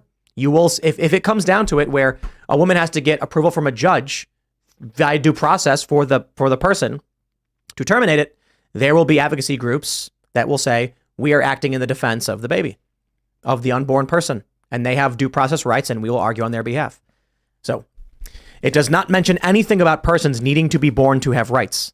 It says if you are born, you are a citizen. It does not say that only citizens have rights. In fact, it explicitly is stating that you don't have to be a citizen to have your rights protected or guaranteed not to be infringed. Let's read some super chats. Smash the like button. Kilted Carnivore says, not first. Except, sir, you were first. Unfortunate. You thought you weren't going to be first, but you were. Brian Boyer says, not second. That's sad. You were second. Jacob Paradis says, if it can happen in Ireland, it can happen here. Yeah, it absolutely could. 19th Shadow says, is there going to be international shipping for the coffee? There already is. It's just expensive. If you're trying to order coffee to a different country, the shipping's going to cost you, man. I don't know what to tell you. But things are going really, really great with the coffee company. Just got to say that. Going really, really well, and we're really excited how well it is going. Let's grab some more. Where are we at? Rack Braz says, welcome back, guys. No Thanksgiving in Brazil, so I was very bored all these days. Ended up watching hoof trimming videos on YouTube. Hoof trimming? Horses? Yeah, it's like weirdly therapeutic. It's where they're go in there taking, and, like, they're scrape. cutting the nails Yeah. off the horse's hoof. That's right. Yeah. Don't they scrape crazy. out the bottom 1st? Yeah. You scrape it out. It's like when people watch cleaning videos and like get I into it. prefer because- watching glass blowing How do videos you- on Instagram. That's Interesting. crazy. It's crazy because I'm like, what if you go too far and you hurt its foot or whatever? Like, how do you know? You know? If You it gotta kicks have I you. know. skills. It makes me kicks nervous you. too, but I guess it's like a giant nail. I don't know. Yeah, that's what it is. It is. Yeah. It's like Crazy. one big toe with a big nail on it. And it's worse if you wild. don't do it. They get uncomfortable. They can Oh, yeah. founder. Just like if you don't clip your fingernails, Mhm. which is fingernails are so gross. But that's the only way to get in the Guinness Book of World Records if you just let them grow. Like Jackie Joyner Kersey, remember her? Ooh, no, thank you. All right. Tony Smiley says the Crowder show was 2 parts on YouTube. First half was Dan Bongino hosting. The second half was Crowder hosting. I think he got a strike for both, didn't he? I don't know. I don't know. Oh, they both got taken down. Wow. Stephen Wolf says, hey guys, I just turned 35 last Saturday. I'm now eligible to run for president or VP. Does Donald Trump still need a VP for 24? It's going to be huge. Big league. Ultra MAGA. Trump Wolf 24. Save the USA. Well, good luck, sir. Good luck. And where are we at? Joe Spinella says, Ireland's used to being occupied. Nothing new here. You know, it's really funny. Isn't Sinn Féin they were like the Irish nationalists? Sinn Féin. Sinn Féin. There you go. Weren't they also the terrorists? Weren't they they were like the political wing of the IRA? Yeah, they were like get the UK out, Ireland for the Irish. Yeah, Jerry Adams. Now they're like far left, Mm-hmm. and it's like really weird because now they're bringing immigrants in. It's like Ireland for the Irish, but now everybody else, I guess. They like swap sides They're, almost. they're just trying to melt us all into a pot, just everywhere. I mean, I don't think so. No, they are. We're not. I don't think we'll. no. I don't think they are. No, there are articles telling white people not to have kids. There's out-group preference. They hate white people. Oh, so They hate you're the- saying they want to melt everybody else together, but get the white people out? They hate the global minority. Well, I'm They're not saying against I see minorities. what is what you're they're saying. saying. I'm not saying specifically. I'm just saying they hate white people because in the United States, the left is saying indigenous rights. And then when the white people in Europe are like indigenous rights, they go, no, you're white nationalists. Well, It's that's like, the HRC influence. well, hold on there a minute. If we're for the rights of indigenous populations to avoid being colonized, you would support the European white people who are saying no immigration. Yes, you Yeah. would. That's colonization. Right. So when they're opposed to the indigenous population of Europe and opposed to the colonized population of the United States, the only factor there that's shared is white people. They just don't like white people. And then you see all these racist videos where they just insult white people all day. They're just racists. They're just a bunch of racist people who hate people based on race. Again, against the global minority. So it's okay to be mean to some minorities, just as long as it's an international thing. Yeah, it is funny. What is like white people like 8% of the global population or something? I mean, look at the landmass of Europe. There's not a lot of us. Yeah. Well, we'll grab some more. What do we have? Dylan Visitation says Libby is awesome, cooler than the other side of the pillow. Hey, thanks. There you go. You should put The that other in your side of Twitter the pillow. bio. That's really actually pretty nice. Mhm. Because the Kendall- other side of the pillow is so cool. Kendall says, hey, Tim, can you call out Columbia SC police? They are protecting my grapist. It's disgraceful. Told me he's protected by First Amendment. What's a grapist? It's a special word to avoid getting flagged on YouTube. Take away the Wow. G. Oh, wow. Oh, But his speech, what does that mean? I don't understand. I don't understand either. Need more context. What do we have? Austin says, watched exit polls live. The malding by GL PVDA Media was glorious. Dual citizen going to uni next year. I don't know. What does that mean? Oh, is this a win in Wilders? I don't understand the super chat, but yes, congratulations or whatever. Let's see. Grouchy says, when people speak with each other, incredible things happen. May our voice be overwhelming. That's the plan for Casper. I'm really excited. There are so many people who want to open their own Casper locations. So once we get all the legal paperwork done and do all of the legal stuff we need to do, we're going to try to expand as rapidly as possible and open a ridiculous amount of coffee shops. The idea is it's great hangouts, man. So the average person goes in for a cup of coffee, and the people who are hanging out are going to be good America-loving patriots who believe in protecting this country. And I'm hoping that this means that, there are a lot of ignorant conservatives. There are a lot of, low IQ, ignorant conservatives. And if people come together, then natural community leaders can help inform these individuals and keep them up to date. And what I mean by this is I've met people who still believe things that were debunked like a year ago. They're conservatives, but they'll believe some lie about Donald Trump, but they'll still be like, well, he did that. Oh, actually, that was debunked. And they'll go, oh, I didn't know that. Then there are people who are just not very bright. I'm hoping that we build these community spaces and you're going to have local leaders sitting down with the average person and everyone is going to be brought up to date on the current goings on in their communities, locally, statewide, regionally, nationally. That's how we do it, baby. It would also be so nice to just have a chill place to hang out, even if you don't talk about politics. It'd be so nice. And you're not going to get kicked out. Yeah. So many places closed. And then also it's like you go into coffee shops and it's just all pride flags and you're like, ugh. We're going to have Gadsden flags. Don't really want to hang out here. We're going to have Gadsden flags and Molon Labe and things like that. So there's going to be a chain of, I love this. Maybe we should make it like a requirement if we ever get to the franchise thing done. You got to fly a Gadsden flag. I don't think anyone would disagree. Everyone, here are the flags that are acceptable. Molon Labe, Gonzalez, Betsy Ross, the American flag. People are going to be like, yeah, let's get it. And then as you visit each location, you see like the best ones or the coolest display and things like that. As Doe is to Deer says, it's going to be very easy to send hateful material to every Irish legislator who votes for these hate speech laws from another state and place them in possession. Just saying. That's interesting. That is interesting. They're going to get text messages and they're going to have these photos and be like, well, you're in possession. Mm-hmm. Man, that's... You could text them all kinds of weird stuff from your little burner phone. Mm-hmm. That is horrifying. Just And memes. with AI... Mm-hmm. That is terrifying. Oh, that's a story we didn't get to. You see, Sports Illustrated had fake writers, AI-generated articles with AI-generated people. Mm-hmm. Yep. Oh, how about that? And when they got caught, Futurism.com reached out to them. They deleted everything. Really? Why didn't they just say, yes, that is what we have done. We have used this technology. Because they were lying. They created fake bios for the guy, for the people. They had fake biographies, and the stories are written like a person. Mm-hmm. It's like when they're trying to sell a product, there was one, it was like, I used to Is play it like volleyball. sponsored content? Some of it is. Interesting. Or it's like leads where they write an article saying, here are some products you can buy. And then they want you to click one of, so like for a lead, for instance, it's not really sponsored. They'll give you a list of products. And then when you click one, they'll get a cut. They get like the affiliate type thing. Yeah. Whereas sponsorship is like one company says, shout me out and we'll give you X dollars. Leads are like you list a whole bunch of different products and you get money anytime any one of them sells. So they deleted it all. It's very, very creepy. And then there's this viral video of this AI generated singer. That's creepy. Mm-hmm. And his song's not good, but it just means in 1 year, we're a year away from a #1 hit on Billboard. And then people are going to be told 2 weeks later, oh, that was AI.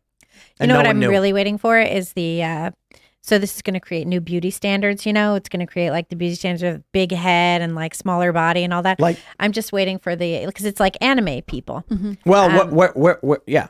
I'm just waiting for the new kinds of plastic surgery so that people can look like that in real life. Well, they already have it. And they have big head surgery? Well, no, they have for the eyes. It's not surgery. They have the eye stuff. Makeup, they eyes, have all that. And what's going to happen is, like big heads, they're going to have like really smooth skin and like small noses from nose jobs. And then they're going to, make their skin real pale by bleaching it. And then they're going to lose a lot of weight and get long and bony and then remove all their hair. And then their skin's going to turn naturally gray, and then their eyes will turn black. And then once we develop time travel and come back, we're going to look at them and go, hey, look, aliens. Right. How about that? Yeah. But their skeletons will look the same. Yep. So We could talk about AI all day. yeah. I'm terrified of AI. Are you terrified of it? Terrified Me too. of AI. What are you afraid of? I'm afraid of the combination of art. Well, first off, as I was telling you beforehand, the fact that AI now can code itself is terrifying. Like you take the human engagement out of that, and that's terrifying. The machines have learned. Yes, and the fact that it's growing exponentially. Like it's on ChatGPT went in half of an update. It went from kind of like an established IQ of like around 35, which is moronic, to over 155 in one half of an update. Like, what do you think it's going to happen in, what are we on now, 4.5? Here's something like that. Here's why the Sports Illustrated AI thing is so dangerous, and I think it should be illegal. What should be legal? The use of AI for article generation. Okay. And potentially, actually, the use of AI for any media generation, and it's hard to define, but I'll tell you why. The way that these articles these language models are programmed is through the things human beings write. All of the articles written by humans are collected, analyzed, and stripped down to their components to map out what they are and how they work. The large language models then replicate them. If all of our news articles are just derivative of human articles, the AI will never be able to update ever again, because if it does, it will start recycling AI-generated articles back into itself.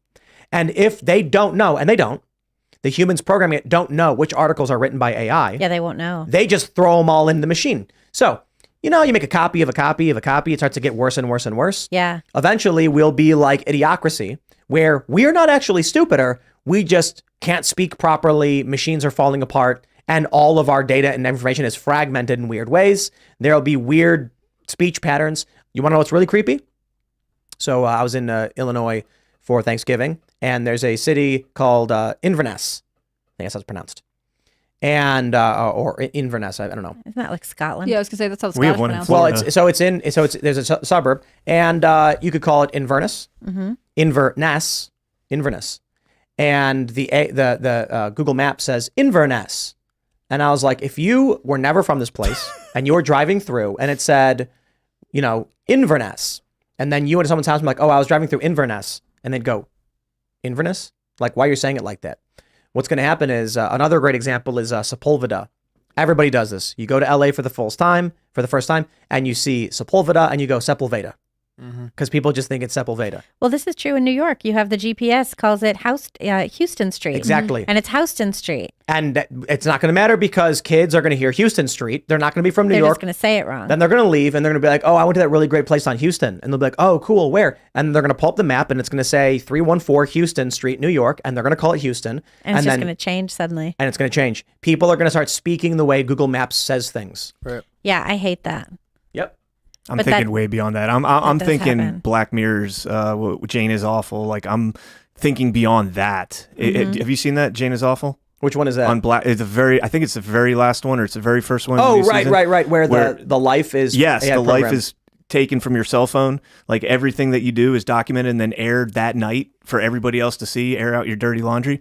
I think we're going to get to the point where we have these, neural interfaces, that go into our brain. They're going to go in there and, they do it saying, oh, we're going to help the blind. And Yeah, sure, Neuralink. Yeah, but then they're going to say, well, we can actually interface this thing with AI and you can download information to your brain like almost instantly. And Well, your that is- refrigerator that is- can order groceries for you the second you think of them. Like Well, they're not going only to market that- it as convenience, and it's just terrible. Like you don't know what you're unlocking with this, and ultimately someone is going to be in control of your body. What happens when they get to the point where they can literally hack your brain, make you think that when you wake up in the morning, you're living on a beach in Thailand, drinking, whatever you want. Yeah.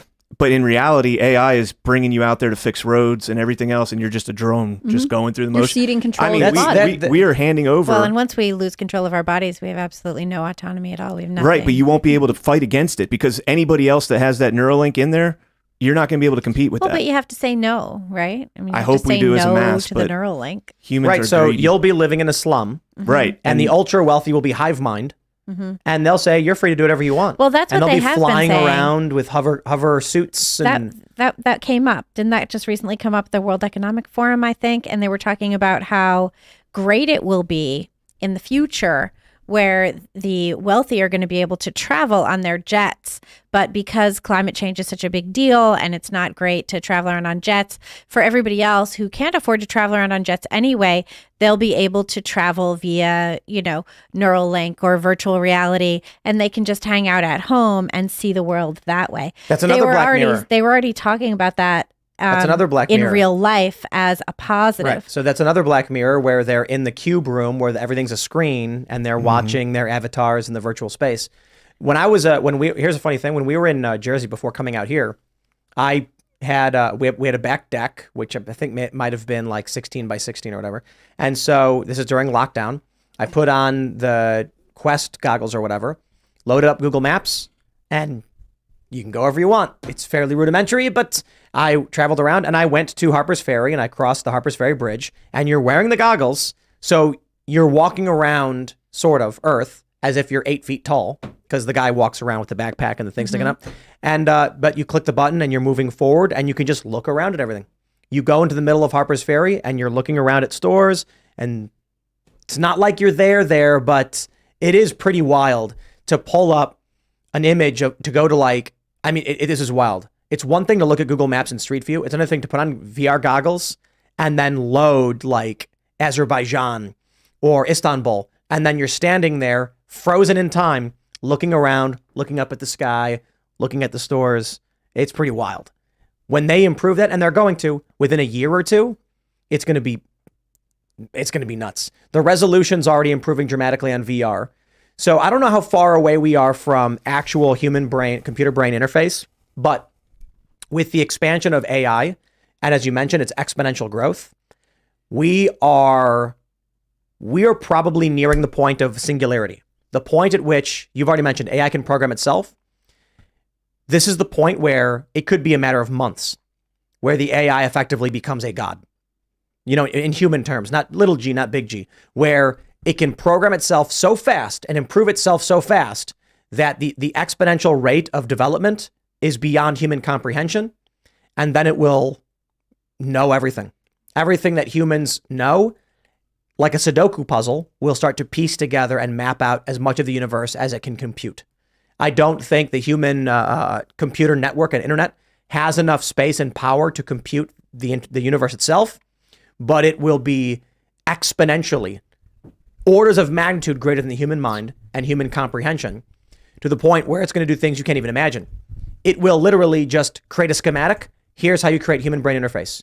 We're going to go to it and be like, is there a way to program someone's brain to think that they're on a beach? And it will go, yes. And it'll go, brrr, and it'll show you exactly how to do it. And it will say, here's how you build the machine to properly surgically implant without rejection. And here's the chemical compound needed to maintain the device in the body without rejection. It will just be able to do it. There's some wild stuff going on with AI. Some stuff that I can't even talk about. Dude, let me just say to everybody listening, I've talked to people in government. I've talked to people in medical research. I cannot say, I'm not bound by any contracts or anything, but I'm honor bound not to say these things. But the projects that are being worked on right now are Star Trek level sci-fi. Star Trek level. Let me put it this way. I can say as much as I can say. In Star Trek, they are able to communicate with Starfleet light years away. Mm-hmm. Okay. Just imagine that level of technology, like these kinds of ideas, like how would that even be possible? Things like this, things like Elysium, they're being built. Like, I have seen the projects. It is wild, the stuff they're building.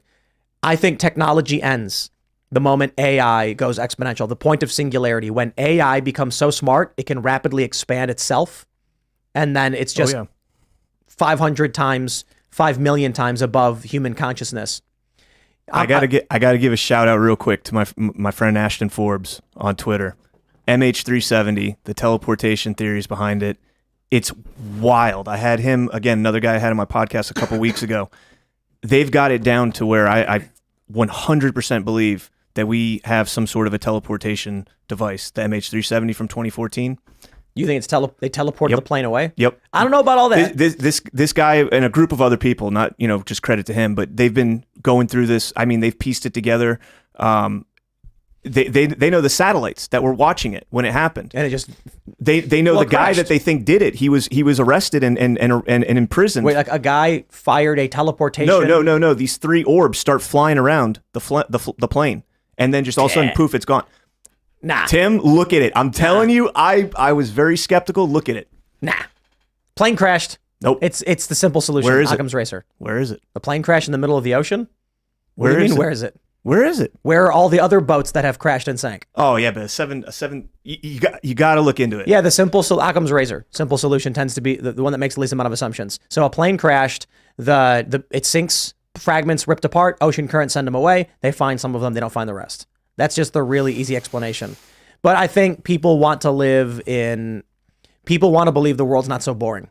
I will tell you, some of the projects that I've learned about that are classified government contracts, wild stuff. We'll see if we get to that point. Technology advances. And I'm sure when radio first came up, people were like, wow, this is crazy. Like, how do we communicating over wireless? How does it work? And they had to explain it. The charged electromagnetic spectrum was beyond human comprehension, and then we found evidence of it. It's like Sudoku puzzle. AI is going to map out the universe. It's going to be wild. And understand how crazy it's going to be when there's going to be a single terminal, a godlike AI, and you're going to be able to ask it, I want to create an exosuit like Iron Man, and it will just be able to give you schematics to make it perfectly. And it will explain what's possible, what's not possible, because it's just mapped everything. So I was looking at a rock. There's a rock store at the Frederick Mall. It's awesome. They have rocks, all different kinds, crystals. That's where Ian gets a lot of them from. And the point I made was there's a rock that was cut in a perfect cube. An AI will be able to scan it and tell you exactly where it came from. It will actually pull up on a map, show you the quarry, and say, from this point at this time, because to a human, say you're looking at all the different jigsaw puzzle pieces, we can slowly start piecing them together.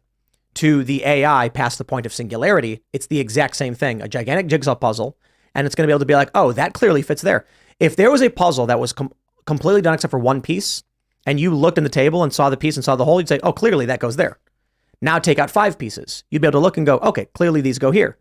As you get further and further away from the point of completion, it's harder to map out. Mm-hmm. But the computers are going to be able to just see it all. And it's going to be like, oh, obviously this rock was here, based on the sediment layers and everything we know about all the other rocks, and then it's just going to know everything. You're never going to want to do puzzles with your Neuralink friend who could just do them like that. It'll be so unfun. Here's the crazy thing is, imagine if you could plug into this AI with like goggles, it could map out probabilities in real time. So you could be at like a casino and at a roulette table, and the way the dealer is moving, it could be giving you real-time probability numbers. It can be, and then when he whips the ball, the AI will absolutely be able to tell you what number to land on. Or it'll say like 63%, it'll be 11, 12%, it'll be this number. And then all you do is go, because you can bet after the dealer spins the ball and you can go bop, bop, bop, and then you'll win. That's the theory of the movie. What is it, like Ace of Hearts or something, or the Hearts Club or something like that? There's this massive AI in the sky that's, being cooled up there, and people wear contact lenses that tell the probabilities, like everything they do. It tells you the probability of success in doing that and guides them. And they're like super secret, like way above the CIA type operatives. I think it's called like the Hearts Club or something like that. We're going to go to the members only show. So don't forget to smash that like button, subscribe to this channel, share the show with your friends. You can follow the show at Timcast IRL. You can follow me personally at Timcast. Head over to timcast.com, click join us. The uncensored members only show is coming up in just a few minutes. You don't want to miss it.